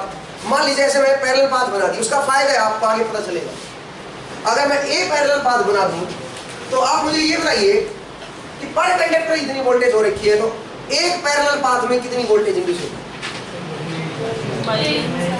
A parallel path, parallel path मैंने बना दिया, टोटल कंडक्टर है Z, तो एक पैरेलल पाथ में कितने कंडक्टर आएंगे, Z by A। एक कंडक्टर में इतना ईएमएफ इंड्यूस हो रहा है, तो Z by A कंडक्टर में कितना होगा, तो आप लिखिए induced EMF in one parallel path, जो कॉइल का एक पैरेलल पाथ है उसमें कितने ईएमएफ इंड्यूस होगी, जरा लिखिए induced EMF in one parallel path is, इसको मल्टीप्लाई कर दो Z by A से, क्योंकि एक पैरेलल पाथ में Z by A कंडक्टर है, तो बताओ जरा क्या इंड्यूस्ड ईएमएफ होगा, वो होगा PZ divide by 2 pi A phi omega m, ये नहीं बनेगा, PZ divide by 2 pi A, और PZ divide by 2 pi A को मैं कांस्टेंट नाम दे रहा हूं KE, this is KE phi omega m। पढ़ा होगा ये फॉर्मूला, ये डीसी मशीन्स में इंड्यूस ईएमएफ होता है, चाहे जनरेटर हो चाहे मोटर हो, दोनों में इंड्यूस ईएमएफ होता है, ठीक है। डीसी मशीन्स में या डीसी कितना वोल्टेज बनेगा वो है, समझ आया मेरा पॉइंट, क्लियर है भाई, कोई दिक्कत तो नहीं है, बताओ कोई डाउट है तो बताइए, कोई परेशानी तो पूछिए। तो KE phi omega, where K is PZ divide, ये क्या है, ये इंड्यूस्ड ईएमएफ है पर पैरेलल पाथ, एक पैरेलल पाथ का है भाई, ध्यान रखिएगा, एक पैरेलल पाथ का इंड्यूस्ड ईएमएफ है। सर अगर वो पैरेलल में है फिर हम डिवाइड क्यों कर रहे हैं? पैरेलल में कैसे? सर अगर वो सारे पांच पैरेलल में है तो हाँ। A से डिवाइड क्यों कर रहे हैं? मैंने बोला पहले Z कंडक्टर थे, सारे सीरीज में लगे होते हैं ऐसे, अब मैंने बोला Z मत लगाओ सारे करे, Z को A में हिस्सों में डिवाइड कर दो, Z by A एक कॉइल, Z by A एक कॉइल, Z by A एक कॉइल, और उसको इकट्ठा कर लो, और जो Z by A कॉइल के जो टर्मिनल आए सबको इकट्ठा कर दो, सीरीज में मत लगाओ। पहले तो सारे के सारे Z क्या थे, सीरीज में थे। जैसे मैंने क्या किया था, देखो मेरे पास, मैंने क्या किया, मेरे पास ये एक टर्न थी, मैंने क्या किया, एक टर्न, 2 टर्न, 3 4 5 6 के 6 हिस्से एक साथ लगा दिए, और एक साइड इधर डाल दी, एक साइड इधर डाल दी। अब मैंने बोला नहीं जी मैं 3 पैरेलल पाथ बनाना चाहता हूं, मैंने बोला पहले 2 टर्न लगाओ डाल दो उसके अंदर, फिर से 2 टर्न लगाओ फिर से डाल दो, फिर से 2 टर्न लगाओ फिर से डाल दो, कितने टर्मिनल बाहर आएंगे, 6 टर्मिनल बाहर आएंगे, क्योंकि 3 कॉइल हो गए ना, और तीनों के ऊपर वाले हिस्से जोड़ दो, नीचे वाले हिस्से जोड़ दो, तो पैरेलल नहीं बन गया वो, उसका क्या फायदा है वो बाद में पता चलेगा, ठीक है। बट मैंने बोला कि इस तरह से आप कर सकते हैं, ठीक है, इस तरह से आप लगा सकते हैं, ठीक है, इस तरह से आप कनेक्ट कर सकते हो, समझ आएगा मेरा पॉइंट, ठीक है, इस तरह से आपकी कॉइल कनेक्ट हो। अगर पैरेलल पाथ है तो मैंने बोला कि पर कंडक्टर देखो कितना डीसी वोल्टेज इंड्यूस होगा, अगर मैं डीसी सप्लाई बाहर ले रहा हूं तो पर कंडक्टर कितना डीसी बनेगा, तो अगर एक पाथ में Z by A कंडक्टर है, क्योंकि टोटल कंडक्टर मेरे पास Z है, अब मैंने एक पैरेलल पाथ में डिवाइड कर दिया, तो एक पाथ में कितने कंडक्टर है, Z by A, एक कंडक्टर की वोल्टेज मुझे पता है, तो Z by A कंडक्टर की वोल्टेज आगे मेरे पास ये आ गया, और मैंने बोला ये डीसी वोल्टेज है जो इंड्यूस होगी। अगर मैं डीसी निकालना चाहता तो एक कंडक्टर एक पैरेलल पाथ कितना पार्टिसिपेट करेगा डीसी में, वो ये है, समझ आया। अगर मैं डीसी आउटपुट ले रहा हूँ, जो मुझे डीसी मिल रहा है, जो टोटल डीसी मिल रहा है उसमें एक पैरेलल पाथ का कितना डीसी मिलेगा, हर पैरेलल पाथ में कितनी वोल्टेज इंड्यूस होगी बताओ, सेम। तो मान लीजिए ए पैरेलल पाथ है, पहले पैरेलल पाथ में यही वोल्टेज इंड्यूस हुई, दूसरे पैरेलल पाथ में भी यही डीसी वोल्टेज बन रही है, तीसरे पैरेलल पाथ में ये डीसी बन रही है, तो मिलमैन थ्योरम लगाओ, आउटपुट जो निकलेगी उस पे बाहर वोल्टेज क्या निकलेगी, 3 टाइम्स कहां से, सीरीज होता है तब होता है 3 टाइम्स, क्या बनेगा, सेम बनेगी, पैरेलल में वोल्टेज सोर्स है, इसका आउटपुट वोल्टेज भी क्या रहेगी, सेम आएगी, तो यही डीसी वोल्टेज में, this is my DC out, समझ आया, यही मेरी डीसी आउटपुट आएगी। ध्यान रखिएगा क्या, PZ divide by 2 pi A pi omega. याद रखो अब इसको। अब ये डीसी मशीन में यूज होगा, देखना। अब आप बोलोगे सर ये अंदर तो एसी बन रही है। हाँ, अंदर तो एसी बन रही है दोनों टर्मिनल में, निकल के क्या आ रही है मेरे पास रेक्टिफायर लगाने के बाद? डीसी। तो जो डीसी आ रहा है ना, मैं उसको देख रहा हूँ कि वो कितना आ रहा है। अगर ए पैरेलल पाथ है, अगर अंदर मेरे ए पैरेलल पाथ है, तो आपका डीसी जो आएगा वो इतना आएगा। हर एक पैरेलल पाथ में इतनी वोल्टेज इंड्यूस होगी। और जरा देखो 3 पैरेलल पाथ बना रखी है, तीनों में सेम वोल्टेज इंड्यूस हो रही है, तो बाहर भी क्या निकलेगी? वोल्टेज सोर्स पैरेलल में है तो सेम वोल्टेज के पैरेलल होंगे ना, अदरवाइज पैरेलल हो ही नहीं सकते। सेम वोल्टेज बाहर निकल के आएगी। समझ आया? ये वोल्टेज बाहर आएगी। कोई डाउट है तो बताइए। एक्चुअली तो वहाँ पे वो एसी वोल्टेज होगी। हाँ, एक्चुअल में तो अंदर एसी होगी, बट मैंने बोला, मैंने उसको थोड़ा सा इजी समझाने के लिए मैंने बोला अभी के लिए तो आपको आगे समझ आएगा कि एक्चुअल में भी डीसी ही होगी अंदर। मैं अभी फिलहाल बाहर रेक्टिफायर लगाया ना मैंने, इसलिए अंदर तो एसी होगी, लेकिन बाहर जो रेक्टिफायर आएगा उससे डीसी बनेगी। अब मैं ये सोच सकता हूँ कि वो जो डीसी आई है मेरे पास, उस डीसी में पर कंडक्टर ने कितना पार्टिसिपेट किया, समझा? वो निकाला मैंने इनडायरेक्टली। असल में तो नेचर तो एसी निकाल के देगी, आप समझ आया? तो हमने सोचा है, लेकिन डीसी जनरेटर जब आप पढ़ोगे तो आप देखिएगा अंदर भी डीसी ही बनेगी। अभी बताओ मामा। हाँ जी, सर बेसिकली ये वोल्टेज ही बढ़ाया जाता है, तो पहले कम आ गई। कौन सी वोल्टेज? शॉर्ट करने से वोल्टेज कम हो जाती है। ना ना ना ना, वो कुछ नहीं किया मैंने। अगर हम सीरीज में लगाते हैं सारे, टर्मिनल सारे सीरीज में लगाते, पास ना हो तो। पहले पास ना होते तो एक ही वाली क्या होती? ए हम लगाते ही नहीं। फिर ए कंडक्टर में मुझे पता है, तो जेड कंडक्टर में क्या होता? सिंपल जेड डालना, ए को हटा देते। जेड बाई ए करते ही नहीं, ए को हटा देते। ए को जीरो नहीं करना है, ए को जीरो नहीं करना है। ए जीरो कर देते क्या हो जाएगा? इनफाइनाइट नहीं। ए की वैल्यू 1 कर दो। 1 पैरेलल पाथ, एक ही पाथ है, सारा सब कुछ उसी में है। समझा? एक पाथ में जेड कंडक्टर है। क्लियर हुआ? आप ऐसा कर सकते हो। तो इससे देख लो वोल्टेज बढ़ी रही है बेसिकली उससे। ठीक है, हाँ जी, आगे बढ़े, आगे बढ़े। अब मैं इसको दूसरे वे में समझा रहा हूँ इसी चीज को। हाँ जी सर, पहले हमने कोडिंग कर दी, अब अपने पैरेलल पाथ बना के वोल्टेज कम करी जा रहे हैं। वोल्टेज कम करे जा रहे। हाँ, इसका फायदे अभी पता चलेगा। पैरेलल पाथ से करंट बढ़ जाता है, हर पाथ अपना करंट प्रोवाइड करेगा, इससे करंट बढ़ जाता है। वोल्टेज जरूर डाउन होती है बट करंट बढ़ जाता है। करंट ज्यादा सप्लाई ले सकता हूँ मैं इससे। अगर सीरीज होता तो करंट बढ़ता ना। क्यों भाई? सीरीज में वोल्टेज बढ़ जाती, करंट नहीं ज्यादा दे सकता था वो। अभी देखेंगे, अभी हम आगे बढ़ोगे आप ये सब चीजें। ठीक है, पढ़ोगे सब चीजें, डोंट वरी, अभी करेंगे हम आगे के क्वेश्चन पूछ रहे हो आप। ठीक है, सिंगल पाथ होता और सेम कंडक्टर्स होते हैं जितने ए में है, तो भी सेम करंट आता। नहीं, फिर तो एक्स्ट्रा कॉपर लगाना पड़ता ना। फिर आपको एक्स्ट्रा कॉपर लगाना कोई फायदा नहीं ना उस चीज का। ठीक है, मुझे ज्यादा वोल्टेज चाहिए नहीं, क्योंकि मैं वोल्टेज को डाउन कर रहा हूँ। ठीक है, पहले पास डिवाइड कर 12 वोल्ट चाहिए मुझे। ठीक है, तो डीसी 12 वोल्ट चाहिए, तो मैंने डिवाइड कर दिया, फिर पहले पास बना दिया। आगे आप देखिएगा मैंने सारी पैरेलल पाथ एक ही जगह पे लगाए। अब मैं इनको डिस्ट्रीब्यूट करूंगा इन पैरेलल पाथ से। ठीक है, वो जरा देखिएगा, वो मजेदार चीज बनेगी। तो मैंने बताया डीसी, लेकिन इसको मैं दूसरे तरीके से समझाना चाहता हूँ। आप, मैंने अभी फिलहाल बाहर रेक्टिफायर लगाया, अब मैं बाहर रेक्टिफायर नहीं लगा रहा हूँ। इस बार मैं जो कॉइल है वो कहाँ लगा रहा हूँ? अंदर। और परमानेंट मैग्नेट कहाँ पे लगा रहा हूँ मैं? बाहर। अब इंटरेस्टिंग बनेगा। अब आपको एक और चीज समझ आएगी। ठीक है, क्योंकि उसका एक अलग सिग्निफिकेंस है। आंसर वही आएगा, हर केस में वही आंसर आएगा, बट थोड़ा सा उससे चीजें बदलेंगी। जरा देखिए कैसे।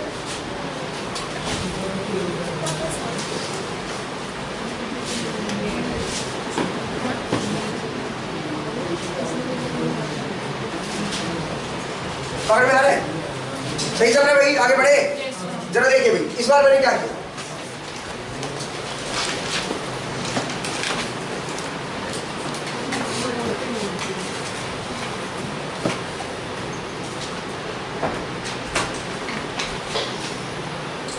वायर की करंट लिमिट होती है, पता है क्या? वायर से करंट आ सकता है। अगर मैं 4 पैरेलल पाथ बना दूंगा तो 2 एम्पीयर इसकी लिमिट है, 2 एम्पीयर इसकी लिमिट है, 2 एम्पीयर इसकी लिमिट है, 2 एम्पीयर इसकी लिमिट है। वायर की मोटाई जो होती है ना, वो करंट डिसाइड करती है।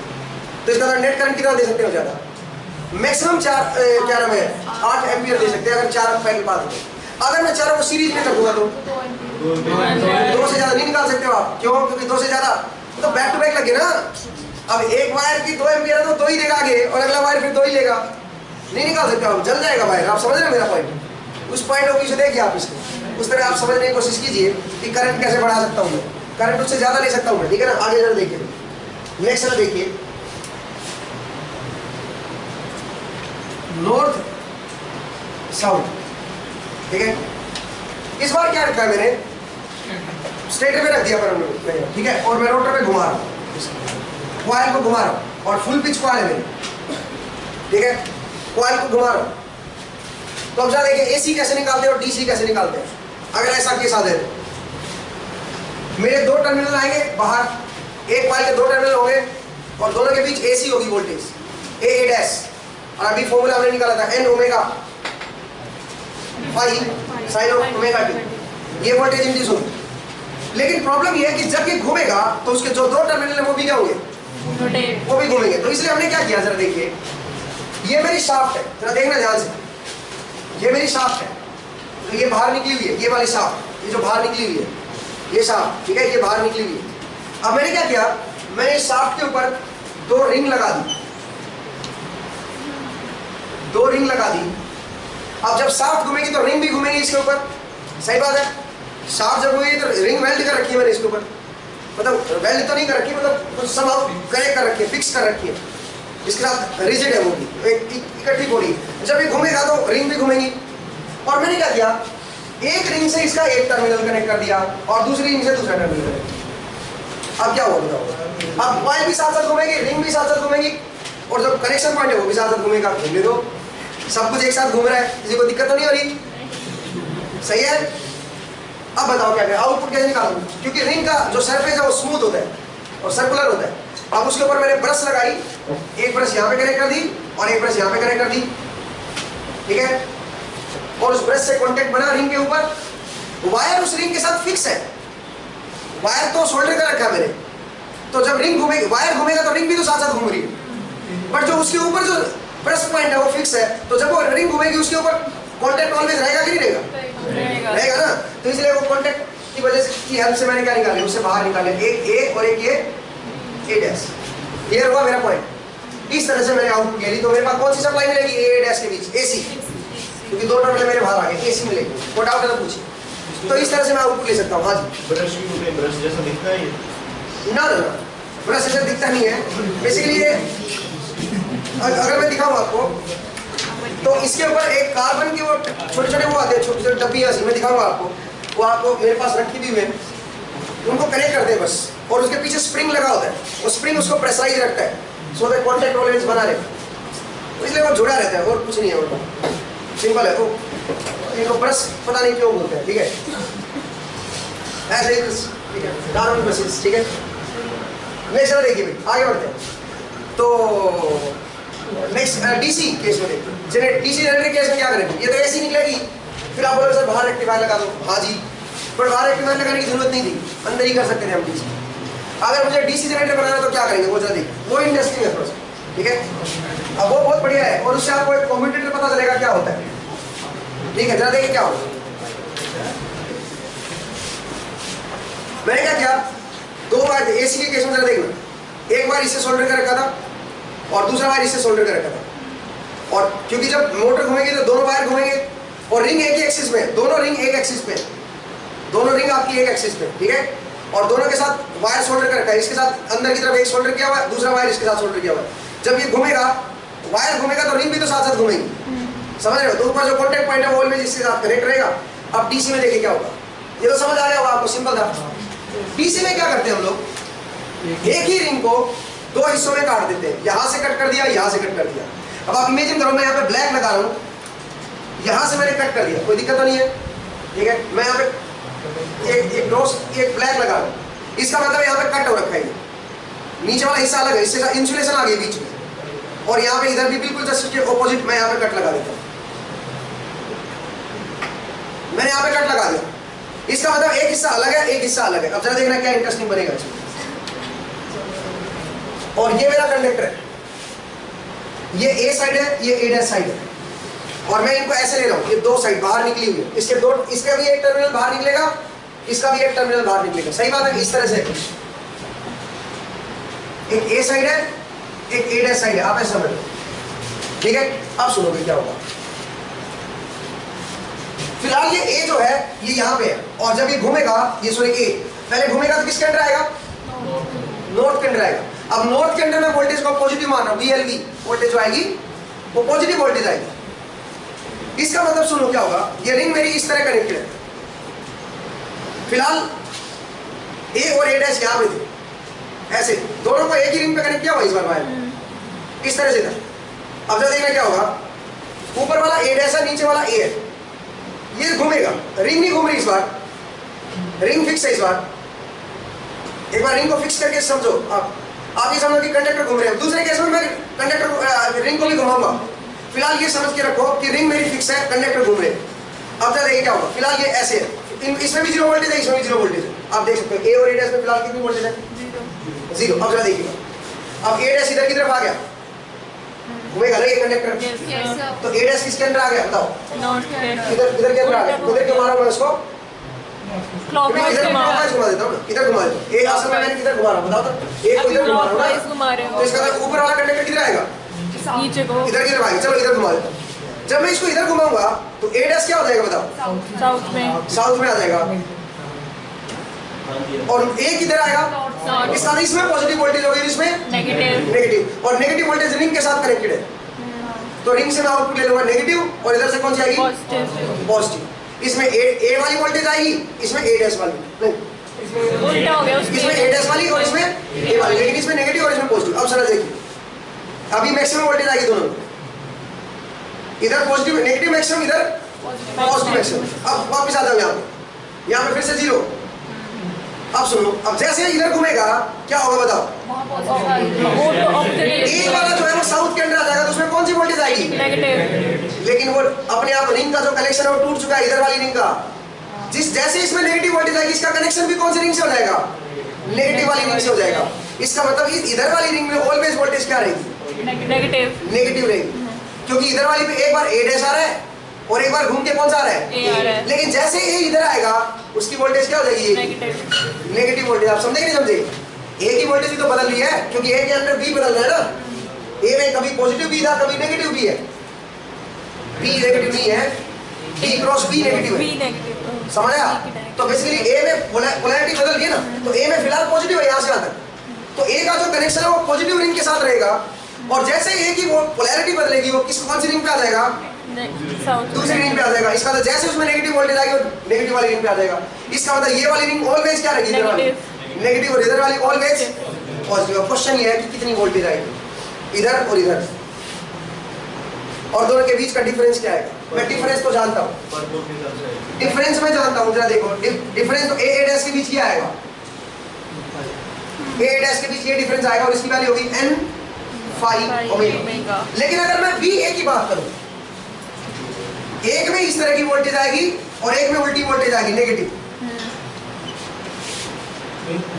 ऐसी आएगी। जो पॉजिटिव रिंग है उसमें ऐसी आएगी, नेगेटिव रिंग में ऐसी आएगी, और दोनों में डिफरेंस अगर करोगे, ये ए वाली वोल्टेज है, ए डैश वाली वोल्टेज, दोनों का अगर आप डिफरेंस देखोगे तो ए माइनस ए डैश करके देखो तो बनेगा, और इनकी जो वैल्यू आएगी वो कितनी आएगी? n phi omega by 2। समझ आया? इस तरह की वोल्टेज पैदा हो, कोई दिक्कत है तो बताइए सर। हाँ जी, इसमें पोल बढ़ाएंगे जब हम, तो ये रिंग की कटरी में बढ़ाने पड़ेंगे जितने पोल, हाँ कट बढ़ाने पड़ेगा, बाद में देखेंगे, अभी आप आगे मत बढ़ो, आगे आएंगे वो सब चीज़, आगे आएंगे भाई, आगे पढ़ेंगे वो सब चीज़। अभी कम्यूटेटर में बहुत सारे कट होते हैं, ये मैंने कम्यूटेटर समझा दिया। तो कम्यूटेटर क्या करता है बताओ? अंदर तो एसी पैदा हो रही थी, बाहर क्या निकाल के देती उसने? डीसी।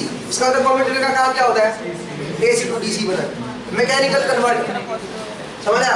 कम्यूटेटर एक तरह से मैकेनिकल कन्वर्टर काम करता है, बट एक्चुअल में ऐसा नहीं होता। एक्चुअल में तो कम्यूटेटर साथ साथ घूमता है, जरा देखो ना, ये कम्यूटेटर ऐसा ही है कुछ इसमें, लेकिन वो पतली पतली कट है ना, वो बहुत सारे हैं।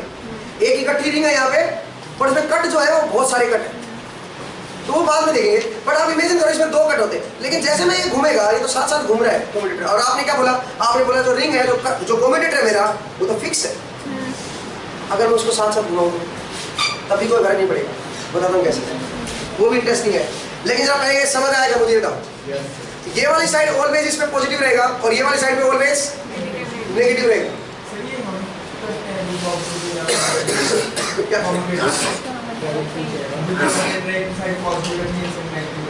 हाँ, ऐसा होता है और क्या, ऑब्वियसली तभी तो डीसी निकलेगी। ये वाली साइड पॉजिटिव आएगी। अब आप बोलोगे सर कि ऐसे ऑल्टरनेट क्यों होगी, बताओ जरा देखो क्यों। शुरू में ए जो था वो नॉर्थ के अंदर था, यहाँ पे 0 वोल्टेज है और शुरू में ए की वोल्टेज क्या होगी, फिर पॉजिटिव मैक्सिमम तक जाएगी, फिर 0 तक आएगी। देखो ए की वोल्टेज 0 तक आएगी।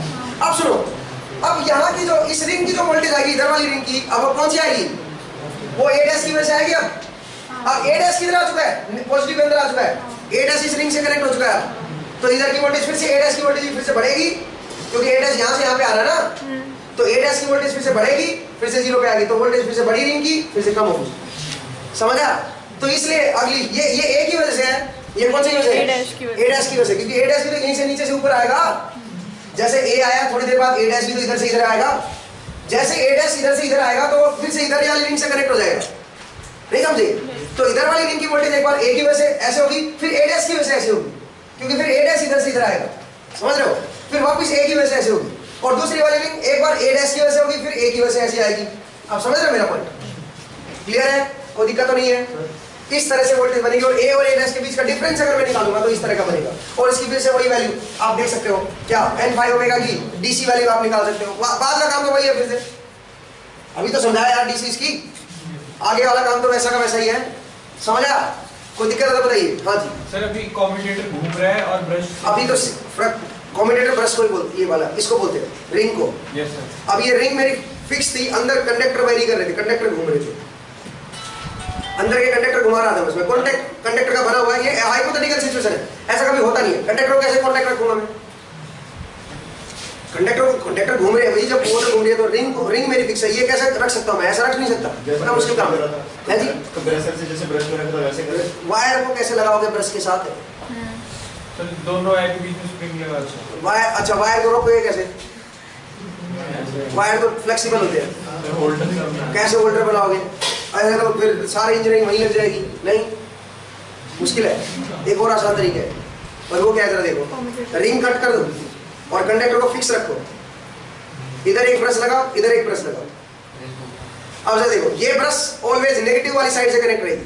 अब आप बोलोगे नहीं सर, रिंग घूम के इधर से इधर आ जाएगी, तो जब ये रिंग इधर को आएगी तो ये कौन से कंडक्टर से कनेक्ट हो जाएगी, पहले ए इधर था, अब ये इधर आ गया, और ये इधर आते ए की वोल्टेज क्या हो जाएगी, नेगेटिव आएगी, तो रिंग में क्या हो जाएगी, नेगेटिव। और पहले ये रिंग क्या थी, ये नेगेटिव थी, पहले यहाँ पे ए डैश था और ये रिंग नेगेटिव थी, और ब्रश यहाँ पे कनेक्ट थी।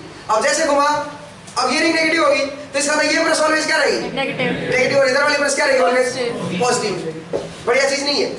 इसका मतलब इस बार क्या करो, कंडक्टर और रिंग को दोनों को फिक्स रखो, और कंडक्टर और रिंग को दोनों को फिक्स रखो, बीच में कट कर दो बस, और बाहर ब्रश एक इधर लगा दो बस, समझ आया? और इसको घुमा दो, समझ आया? और यही किया जाता है आपके, यही किया जाता है। इसमें कई सारे कट है, इसमें यहाँ पे कई सारे कट है। तो अगर मैं यहाँ पे मैग्नेट लगा दूं, परमानेंट मैग्नेट अप्लाई करूं बाहर से, नॉर्थ एंड साउथ अप्लाई करूं, और यहाँ पे मैं ब्रश लगा दूं और इसको घुमाना शुरू कर दूं समहाउ, तो मुझे कौन सी सप्लाई देगा, ये डीसी सप्लाई, इस तरह की सप्लाई देना शुरू कर देगा, इस तरह की। और आप ये करते हो, बचपन में करते थे हम, तो साइकिल के टायर में लगाते थे हम, बल्ब बनाते, छोटी छोटी मोटर नहीं आती थी वो, उसमें वीसीआर में निकलती थी, वीसीआर में सीडी घुमाने, वो वीसीआर कह रहा हूँ, हाँ वीसीआर में भी निकलती थी वो कैसेट्स घुमाने के लिए, या फिर आपका सीडी कॉम्पैक्ट डिस्क जो आप उसको चलाते थे, क्या बोलते थे उसको, सीडी प्लेयर। सीडी प्लेयर में सीडी घूमती नहीं है, उसको नीचे एक मोटर लगी होती है। अब उस मोटर के साथ हम क्या करते थे, उसकी जो शाफ्ट होती थी उसके साथ, उसमें वही होता है, बाहर से मैग्नेट अप्लाई कर रखी है, अंदर कॉइल लगी हुई है, बाहर ये कम्यूटेटर है, उसके अंदर भी ऐसा ही होता है। तो हम लोग क्या करते थे, उसकी जो शाफ्ट होती थी उसके साथ टायर लगाते थे, एक छोटा सा रबड़ का टायर, जो चप्पल काट लेते थे, चप्पल का गोल गोल काट लो, ठीक है, और वो टायर साइकिल के टायर के साथ कपल करते थे। साइकिल का टायर नहीं होता ऐसे, अब जरा देखिए, उसका जो इधर रिम होती है साइकिल के टायर की, उसके साथ कुछ मैकेनिज्म सा बना हुआ और उसके साथ कनेक्ट कर दो। अब साइकिल के टायर जब घूमेगा तो उसके साथ वो भी तो जुड़ा हुआ है, वो दूसरे टायर फ्रिक्शन से वो भी घूमेगा, छोटे वाला टायर। अब जब वो घूमेगा तो इसका मतलब आप क्या कर रहे हो, इसको भी घुमा रहे हो, क्योंकि टायर के साथ यहाँ पे लगा हुआ वो टायर, इस मोटर में यहाँ पे एक टायर लगा दिया, और टायर के साथ एक बड़ा टायर और लगा दिया। अब जब बड़ा टायर घूमेगा तो उसको नीचे वाले को भी घुमाएगा और इसको तेज घुमाएगा। इसका एक चक्कर माने इसके 25 चक्कर लग जाएंगे। सोचिए कैसे, इसका एक चक्कर लगने का मतलब है, बड़े टायर का एक चक्कर लगना साइकिल का, इसके 20-25 लग जाएंगे, क्योंकि इसका टायर क्या है, छोटा, इसकी सर्कमफ्रेंस छोटी है। अब आप सोचिएगा, इसके 25-30 चक्कर लग जाएंगे एक साथ में। और बाहर लगी हुई मैग्नेट, परमानेंट मैग्नेट, अंदर एक कॉइल, और कॉइल के साथ ये कम्यूटेटर लगा हुआ है। और उसके ऊपर है ब्रशेज, ब्रशेज से आउटपुट ले रखी है मैंने, और आउटपुट कहाँ पे गई है? बल्ब में, और बल्ब कहाँ पे है? मेरे साइकिल के आगे। समझ में आया? तो पेडल मारो, चलते रहो और चलती रहेगी, बट एक प्रॉब्लम है उससे, स्पीड बढ़ाओगे, स्पीड नहीं, साइकिल के पेडलिंग, स्पीड बढ़ाओगे तो तेज घूमेगा, तेज घूमेगा तो वोल्टेज क्या आएगी? ओमेगा बढ़ेगा ना उससे, उससे फिर बल्ब क्या होगा? ज्यादा तेज होगा, स्लो करते क्या होगा? कम हो जाएगी, कम हो जाएगा। और स्कूटर में पुराने टाइम डायनेमो लगा होता था, पुराने स्कूटर में, आजकल देखा होगा आपने, देखा आजकल तो बैटरी आ गई है, आजकल तो बैटरी के साथ वो सेंड कर देते हैं, बट पहले क्या होता था? सुनो, पहले स्कूटर की रेस बढ़ाते थे तो लाइट बढ़ती थी, कम करते थे कम होती थी, वो बेसिकली वो डायनेमो की वजह से होती, इस वजह से होती। समझ आया पॉइंट मेरा? ठीक है, तो ये कंसेप्ट था भैया आपका डीसी जनरेटर का। ये कम्यूटेटर का मैंने समझाया, केवल 2, 3, 4 नहीं बताया मैंने, दो के केस में समझाया। ठीक है भाई, और फॉर्मूला क्या आया? डीसी वोल्टेज कितनी निकलेगी बाहर? P Z divide by 2 pi A phi omega m, इतनी वोल्टेज डीसी वोल्टेज बाहर निकलेगी। आप इक्विवेलेंटली ये कह सकते हो इतनी डीसी अंदर बनेगी कंडक्टर में, बट कंडक्टर में कभी भी डीसी नहीं बनती, कंडक्टर में क्या बनती है? एसी। बट मैं उसको इक्विवेलेंटली कह सकता हूँ कि अंदर डीसी इतनी पैदा होगी, आप ये कह सकते हो। समझ आया? तो डीसी मोटर के अंदर या जो भी डीसी जनरेटर होते हैं, उन डीसी जनरेटर के अंदर इतनी डीसी वोल्टेज पैदा होगी। P Z divide by 2 pi A phi omega. Omega m is the mechanical speed in radian per second. Phi is the flux per pole. ध्यान रखिएगा। हाँ जी। तो ये वेवफॉर्म हमारी बार-बार जैसे जीरो की तरफ जा रही है नीचे को, तो हमें निकालना डीसी, हम चाहते हैं थोड़ी कांस्टेंट टाइप, तो फिर ये नॉर्थ और साउथ का एरिया जो बढ़ा देंगे अगर हम, तो ये और बढ़िया वेव बनेगी उससे। बढ़िया बनेगी। असल में ऐसी वेव तो आती नहीं कभी, ऐसी वेव कभी नहीं आती, ये तो ऐसे आती है। आगे के क्वेश्चन पूछ रहे हो आप मुझसे, कोई फायदा नहीं है इससे, टाइम वेस्ट ही होगा। आगे बता दूंगा मैं, ऐसी वेव बनेगी, इसका फायदा है, ये अच्छी बात है। ठीक है, वो बताऊंगा। डीसी के केस में तो अच्छी बात है, एसी में तो खतरनाक, एसी में अच्छी बात नहीं है, वो पढ़ेंगे अभी हम आगे आप आओगे तब आप देखोगे। ठीक है, तो आपको समझ आएगा ये चीज, आगे हम पढ़ेंगे ये चीज। एक और चीज देखिए भाई, मुझे एक बात और बताना, मैं एक और जानकारी लेना चाहता हूँ, 3 फेज की बात करते हैं। 3 फेज मशीन में आपने देखा, मैं नेक्स्ट आपको बता रहा था, तो मैंने आपको बताया कि डीसी वोल्टेज कितनी पैदा होगी। नेक्स्ट टॉपिक मैंने क्या लिखा है? 3 फेज। हाँ, 3 फेज में देखिए, एक चीज मैं बता रहा था 3 फेज में, जरा देखिए भाई, सुनिए मुझे एक बात बताइए जरा। अब 3 फेज का केस लेते हैं, अब ध्यान से देखना, और ये बड़ा इंटरेस्टिंग है। देखो, मैं कोई रोटर नहीं लगा रहा हूँ, और मैंने बस ये लगाया, इस बार कोई मैंने मैग्नेट अप्लाई नहीं किया, कोई मेरे पास परमानेंट मैग्नेट नहीं है।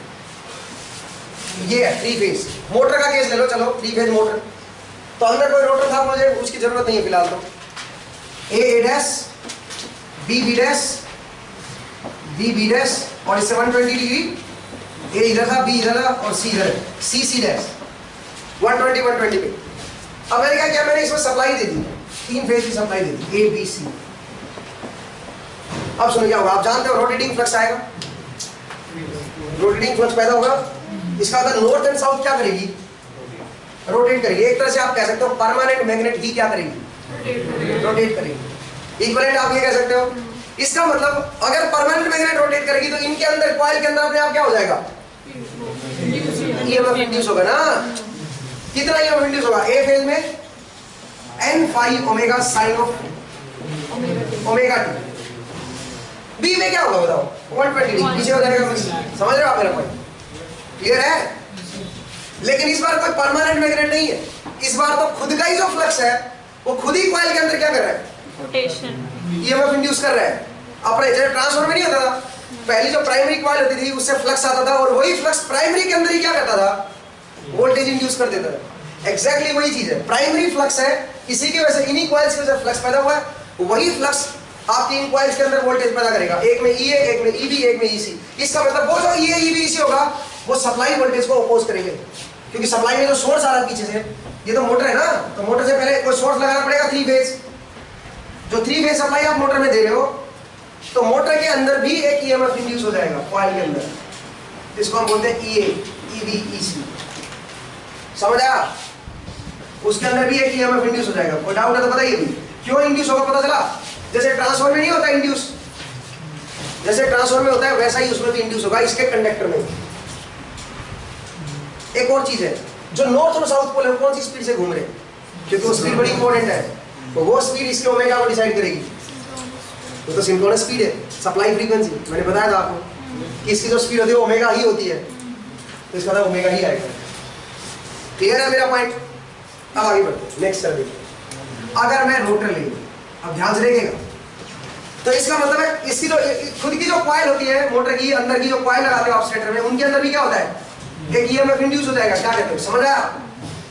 ईएमएफ जैसे ट्रांसफार्मर में नहीं होता था, खुद का ही फ्लक्स खुद ही की कॉइल में इंड्यूस करता था, एग्जैक्टली वही चीज। अब जरा देखिए, मैं रोटर लगा रहा हूं, अब मैंने रोटर लगाया और रोटर को पकड़ के रखा, मैंने घूमने नहीं दिया, ब्लॉक करके रखा हुआ, और रोटर में कॉइल डली है,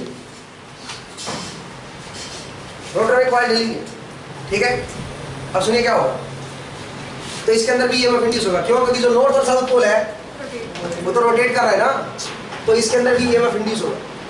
कितना ईएमएफ इंड्यूस होगा? सेम वही है भाई, ओमेगा, ओमेगा ही तो स्पीड, रिलेटिव स्पीड है ना, ये तो रुका हुआ है भाई कॉइल, और एक तरह से कह सकते हो एक कॉइल रुकी है और उसके अंदर से परमानेंट मैग्नेट घूम रही है। आप एक इक्विवेलेंटली ये कह सकते हो नहीं कह सकते? तो इसके अंदर, इसका मतलब इसके अंदर भी वोल्टेज इंड्यूस होगी, समझ आया? इसके अंदर भी वोल्टेज इंड्यूस होगी। लेकिन मान लीजिए घूमना शुरू कर दे,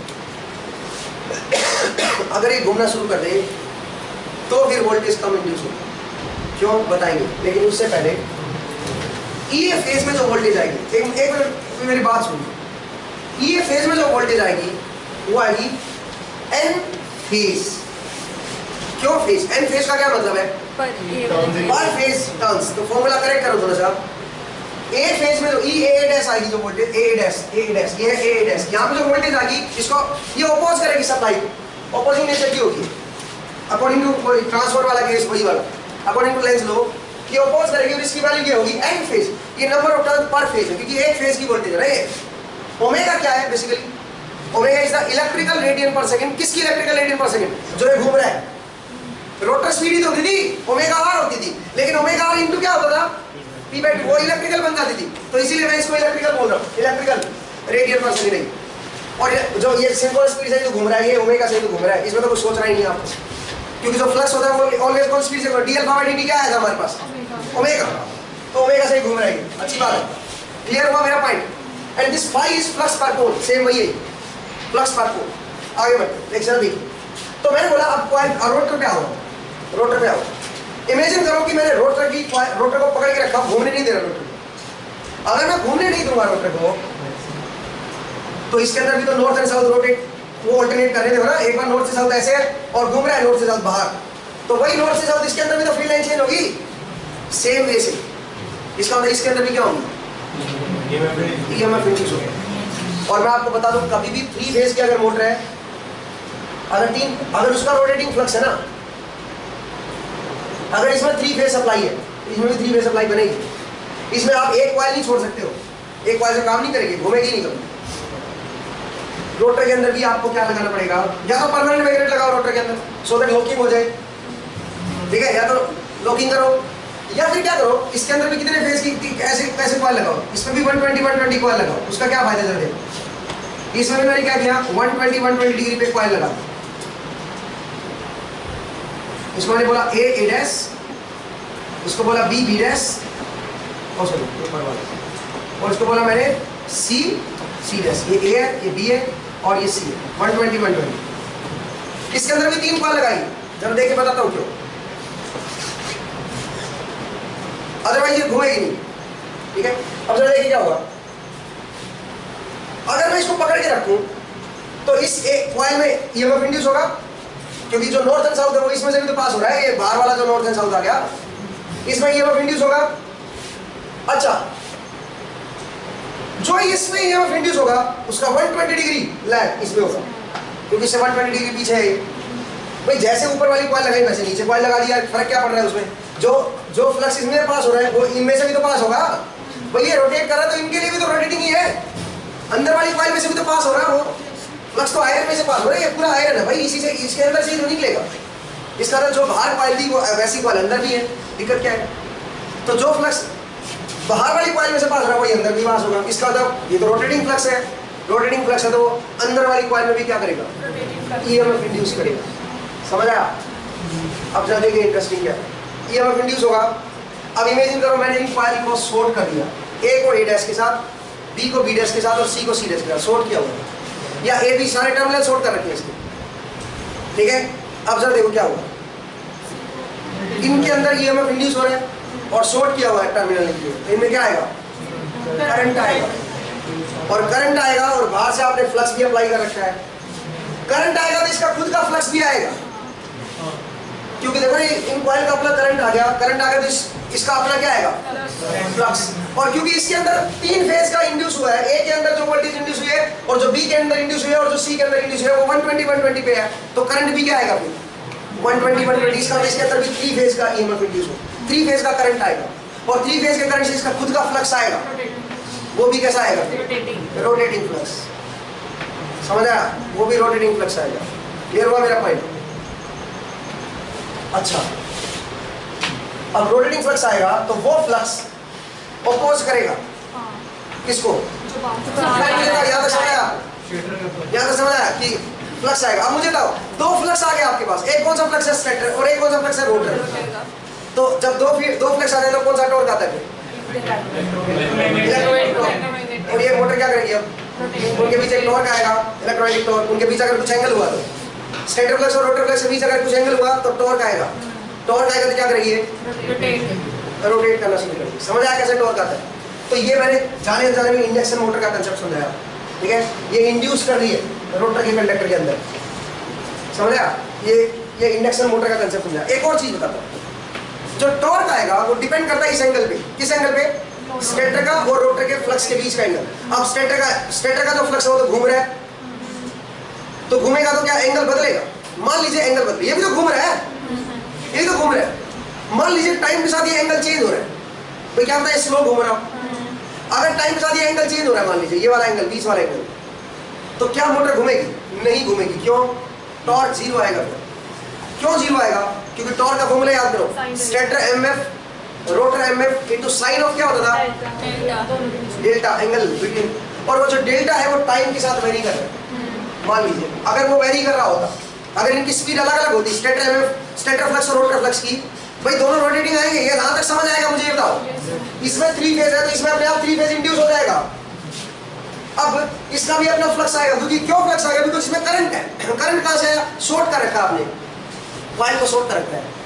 अब सुनिए क्या होगा, अगर इसमें करंट आएगा इसका फ्लक्स आएगा तो इसका फ्लक्स आएगा, 2 फ्लक्स प्रेजेंट, दोनों फ्लक्स में इंटरेक्शन होगा, इंटरेक्शन होने की वजह से टॉर्क आएगा, इंटरेक्शन टॉर्क आपको मैं बता चुका हूँ, बट प्रॉब्लम ये है इंटरेक्शन टॉर्क किसके प्रोपोर्शनल होता है, उनके बीच के एंगल के बीच, डेल्टा, जो फ्लक्स होते हैं उनके बीच। अब पहले वाला फ्लक्स रोटेट कर रहा है, दूसरे वाला फ्लक्स भी रोटेट कर रहा है, मान लीजिए दूसरे वाले फ्लक्स की स्पीड पहले वाले से कम हुई, थोड़ी कम हुई, तो डेल्टा की वैल्यू टाइम के साथ क्या होगी, इंक्रीज या डिक्रीज होगी, चेंज करेगा, सीधी बात है। अगर चेंज करेगा तो average value sine delta T की क्या आएगी, 0, साइन डेल्टा टी एवरेज क्या होता है। लेकिन अगर ये कांस्टेंट होता तो क्या कभी एवरेज 0 आती है, टाइम का फंक्शन ही ना होता, नहीं, जिसका मतलब फिर तो टॉर्क क्या आता, कांस्टेंट आता, नहीं समझे। इसका मतलब कोई भी रोटेटिंग मशीन हो, ये हर रोटेटिंग मशीन पे एप्लीकेबल, चाहे जनरेटर हो चाहे मोटर हो, हर मशीन में stator flux and rotor flux की जो स्पीड होगी वो सेम होगी, स्टेटर फ्लक्स और रोटर फ्लक्स की जो स्पीड होगी वो सेम होगी। इसका मतलब जो उनके बीच का रिलेटिव स्पीड होगी, उनके बीच की जो रिलेटिव स्पीड होगी वो क्या होगी, 0।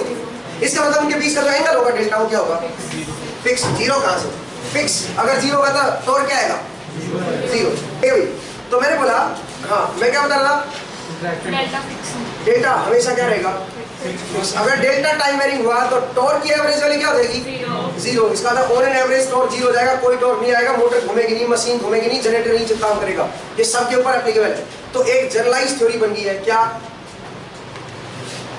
In rotating machines speed of relative speed between stator flux and rotor flux will always be 0।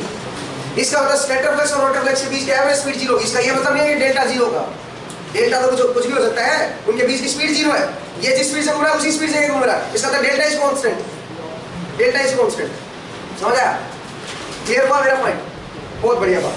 आगे बढ़ते हैं, आपने कहा था कि अंदर भी 3 फेज होना पड़ेगा, अगर सिंगल फेज होगा अंदर रोटेटिंग में, सिंगल फेज मैं बताता हूँ, अगर आपने मान लीजिए कॉइल ना डाली, एक ही कॉइल डाल के छोड़ दी, तब सुनो क्या होगा, फिर आप बोलोगे सर फिर क्या करेगा ये, अगर एक ही कॉइल डाल के छोड़ दी तो क्या करेगा, पहली बात तो घूमेगा ही नहीं, घूमेगी नहीं, अच्छा सुनो, मैं बताता हूँ फिर क्या होगा। अगर ये आयरन का है ना, ये अगर ये आयरन का, तो अपने आप इसमें 3 पाथ बनाए गए। आयरन के अंदर 3 पाथ बनते हैं, अपने आप करंट इंड्यूस करेगा उस आयरन के अंदर, उस आयरन में अपने आप करंट बनाएगा ही। अगर कॉइल कोई नहीं भी डालोगे, कोई कॉइल को ऊपर की नहीं डाली मैंने, और आपने बाहर से 3 फेज की सप्लाई दे दी, मैं आपको बता दूं ये अपने आप इसके अंदर क्या करेगा, 3 फेज की अपने आप इंड्यूस करेगा अगर आयरन लगा रखा है तो, और उससे अपने आप करंट 3 फेज का अपने आप फ्लो करेगा आयरन के अंदर ही, अपने आप इंड्यूस कर लेगा 3 फेज। ठीक है, रोटेटिंग अपने आप इसका, क्योंकि आयरन में एडी करंट नहीं इंड्यूस होते, एग्जैक्टली वही कंसेप्ट होगा, लेकिन गर्म हो जाएगा ये डब्बा गर्म हो जाएगा। ठीक है, क्यों गर्म हो जाएगा बताओ? और मैं आपको बताऊं इंडक्शन मोटर में ऐसा ही करते हैं, इसको बोलते हैं स्क्विरल केज इंडक्शन मोटर। इसमें हम बेसिकली वो बनाते हैं अलग से, कुछ एल्यूमिनियम के वो बाहर से लगाते हैं सो दैट वो इजीली करंट फ्लो हो सके उसमें। ठीक है, तो ऐसा कॉइल नहीं डालते उसके अंदर, तो बेसिकली ये वो कंसेप्ट। खैर वो छोड़िए, अब वो आपको आगे समझ आ जाएगा। बट एक मेन इंपॉर्टेंट कंसेप्ट जो आपने सीखा वो क्या है, वो ये है कि जो रिलेटिव स्पीड होती है स्टेटर फ्लक्स और रोटर फ्लक्स के बीच की, वो क्या होती है? 0। समझ आया अभी? क्लियर है? अब आगे बढ़ते हैं। हाँ सर, अगर कॉइल को शॉर्ट नहीं करेगा तो करंट ही नहीं आएगा, करंट नहीं आएगा तो फिर क्या आएगा? टॉर्क ही नहीं आएगा, इसका अपना फ्लक्स आएगा नहीं, रोटेट ही नहीं करेगा। शॉर्ट तो करना पड़ेगा, करंट तो चाहिए ना आपको, समझ आया? तभी तो 2 फ्लक्स आएंगे। क्लियर? अब जरा देखिए भाई, एक और इंपॉर्टेंट पॉइंट है, मुझे एक बात बताइए, ध्यान से सुनना। अगर यहाँ पे एक कंडक्टर है, मेरी बात सुनिए भाई, एक कंडक्टर है यहाँ पे, ध्यान से सुनना भाई, ये बड़ा इंपॉर्टेंट कंसेप्ट है, ध्यान से सुनना। यहाँ पे एक कंडक्टर है, इसकी स्पीड सिंक्रोनस स्पीड से रोटेट कर रहा है, north and south synchronous speed से रोटेट कर रहा है।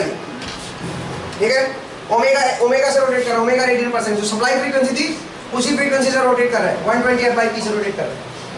अब यहाँ पे एक कंडक्टर आ गया, मान लीजिए इस रोटर में मैंने कोई कंडक्टर दे दिया और ये भी घूमने लग गया रोटर, ये रोटर भी मैंने घुमा दिया, मान लीजिए घूमना स्टार्ट हो गया समहाउ।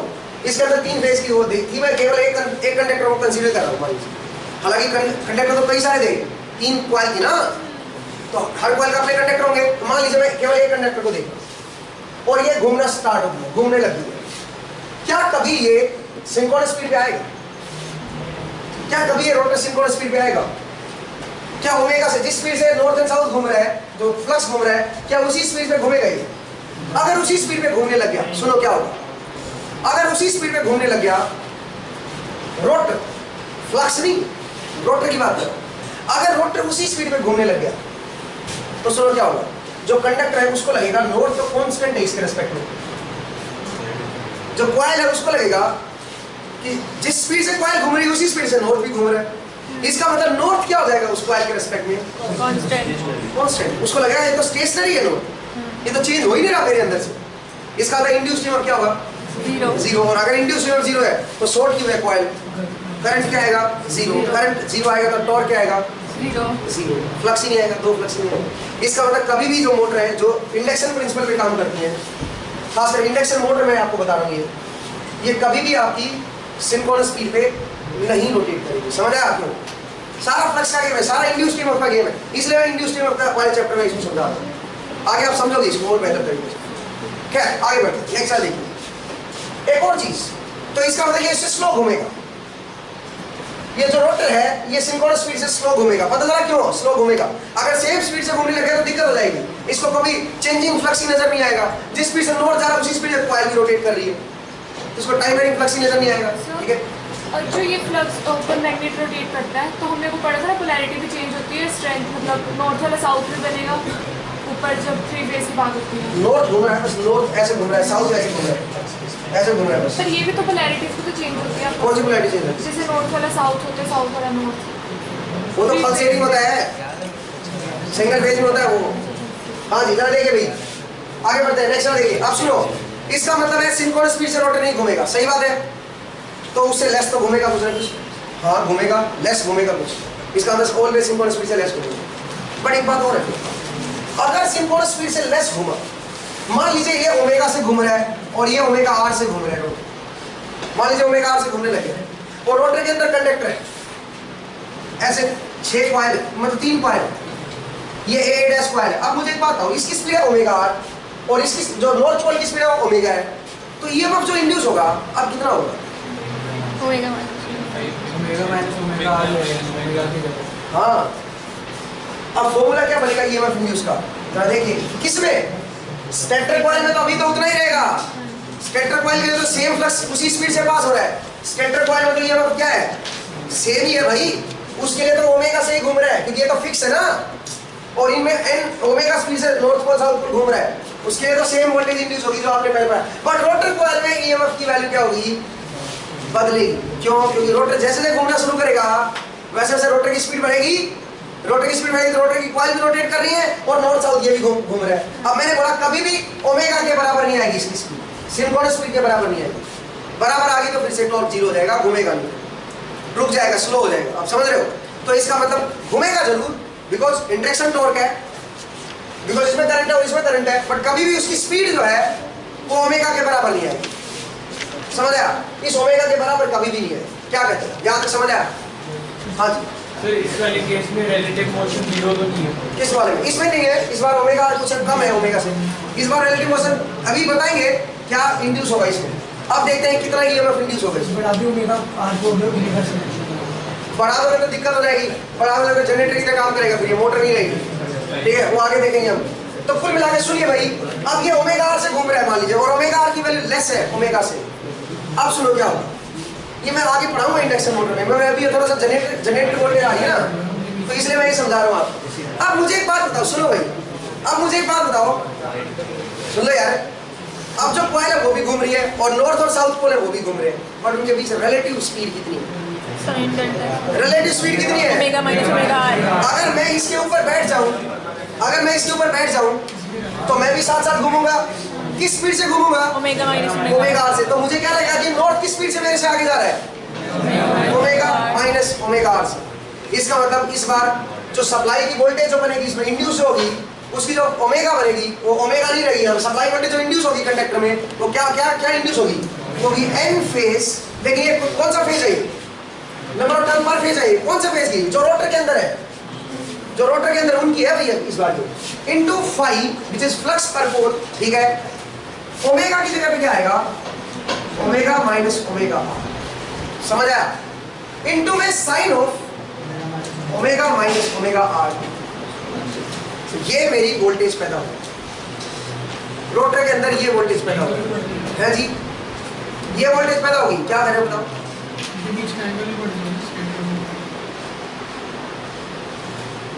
हाँ, एंगल की बात करते हैं, फ्लक्स की स्पीड से घूमेगा,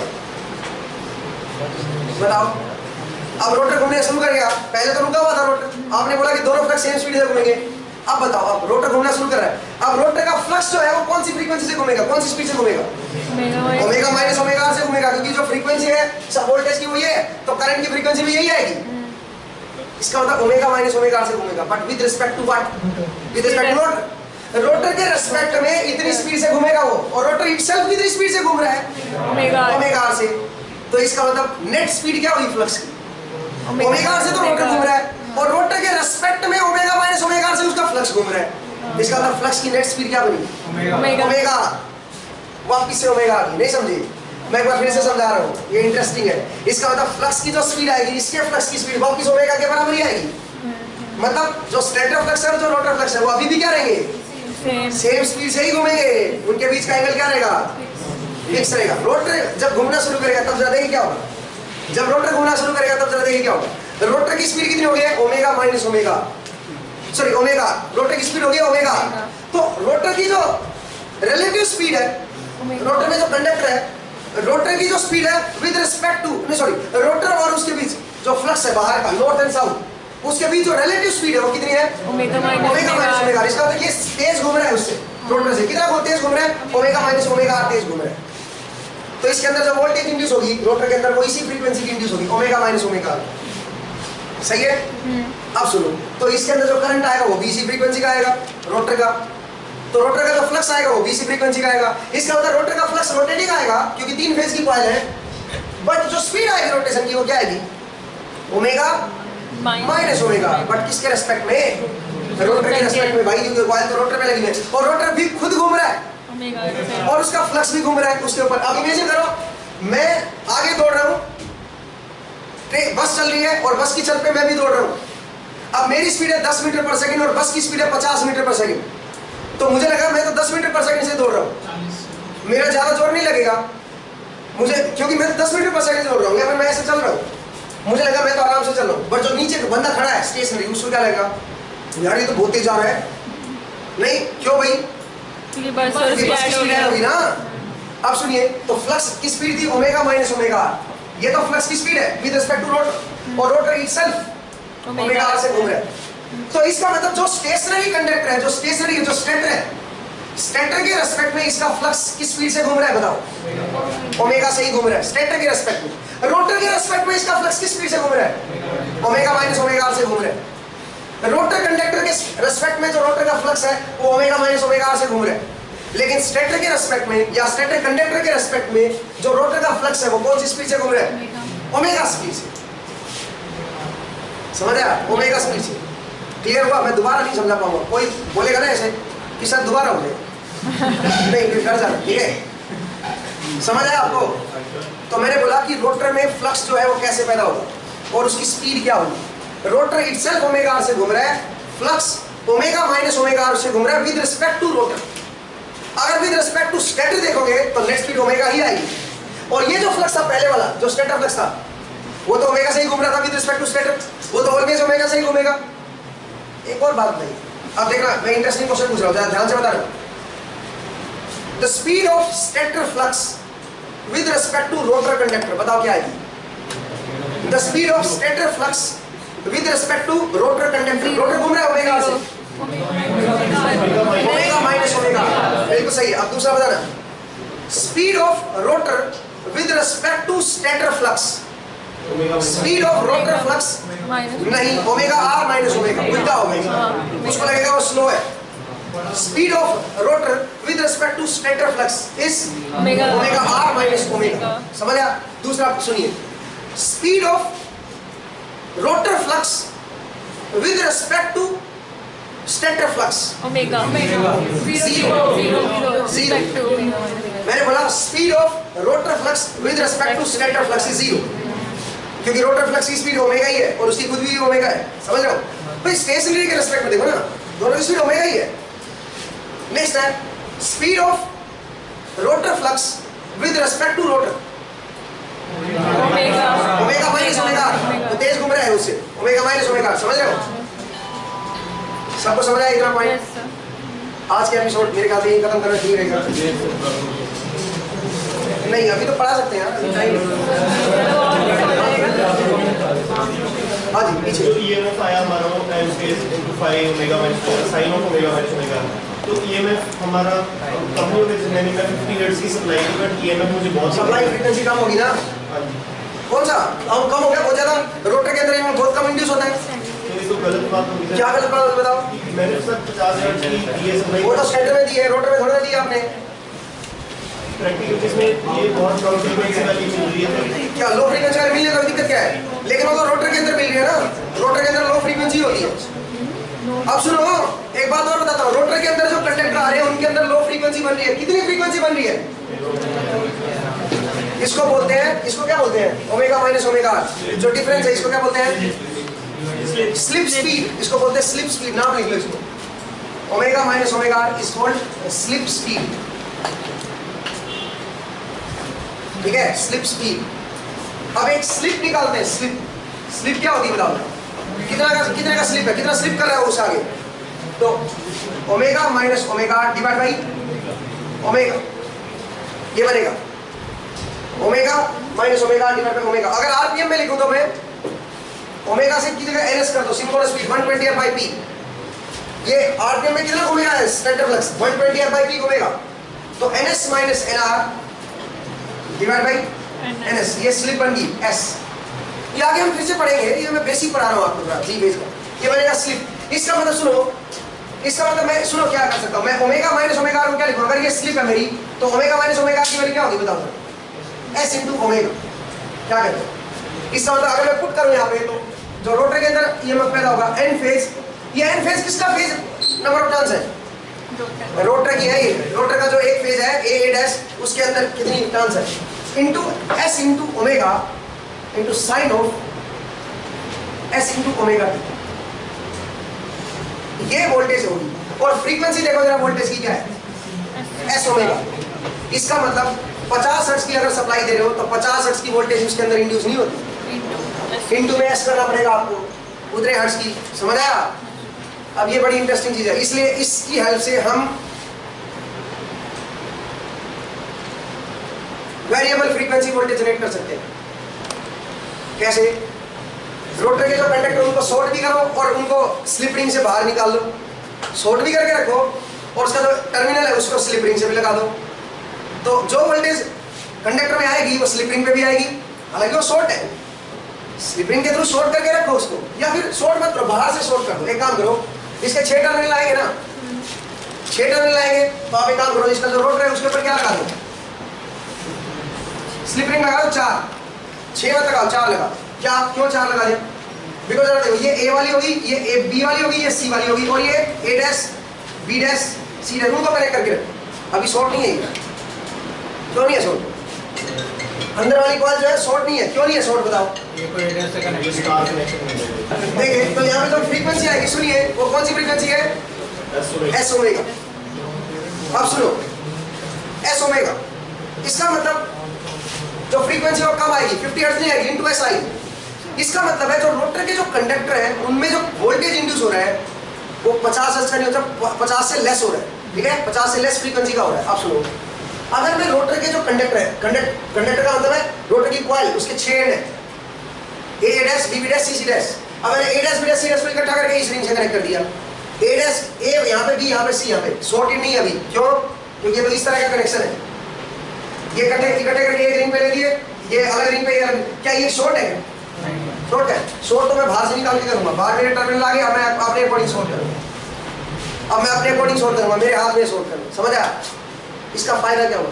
बाहर निकालने का फायदा ये हुआ कि जो इसके अंदर ईएमएफ इंड्यूस होगा वो बाहर निकल आया, ये ए डैश पॉइंट है, ये ए है, इनके बीच की जो वोल्टेज आएगी, करंट नहीं है फिलहाल इसमें, करंट तो तब आएगा जब शॉर्ट होगा, करंट जब तक नहीं आएगा तब तक घूमेगी क्या? घूमेगी नहीं। तो मैं चलो फिर काम करते, शॉर्ट कर देते हैं, अब तो अब घूमेगी, सबको शॉर्ट कर देते, अब तो घूमेगी, अब घूमेगी, बिल्कुल सही बात है, घूमेगी।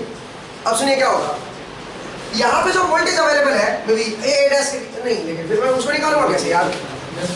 या तो इसको घुमा दो ना, आप एक काम करो, इसको घुमा दो, अपने जबरदस्ती घुमा दो, प्राइम मोड से घुमा दो। अब सुनिए भाई, अगर मैं प्राइम मोड से नहीं, ये अच्छी बात है, जरा देखो, प्राइम मोड से अगर मैं घुमाऊंगा इसको, कौन सी स्पीड से? ओमेगा आर से, तो इसके कंडक्टर के बीच जो वोल्टेज होगी वो ये इंड्यूस होगी, सही बात है, क्योंकि बाहर तो एक एनएस से घूम ही रहा है और एक ओमेगा आर से रोटर आपने और घुमा दिया प्राइम मोड से, तो इसका मतलब अंदर रोटर में एक वोल्टेज इंड्यूस होगी जो कि ये होगी, जिसकी फ्रीक्वेंसी क्या होगी? S omega. एस किस पर डिपेंड कर रहा है?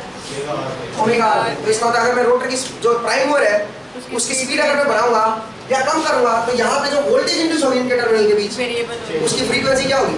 चेंज होगी। इसलिए मैं इसको क्या कर सकता हूँ, कैसे यूटिलाइज कर सकता हूँ? वेरिएबल फ्रीक्वेंसी सोर्स की तरह यूटिलाइज कर सकता हूँ, समझ आया? अगर मैं एज ए जनरेटर काम करूँ, ठीक है, वेरिएबल फ्रीक्वेंसी सोर्स की तरह काम करूँ, समझ आया मेरा पॉइंट?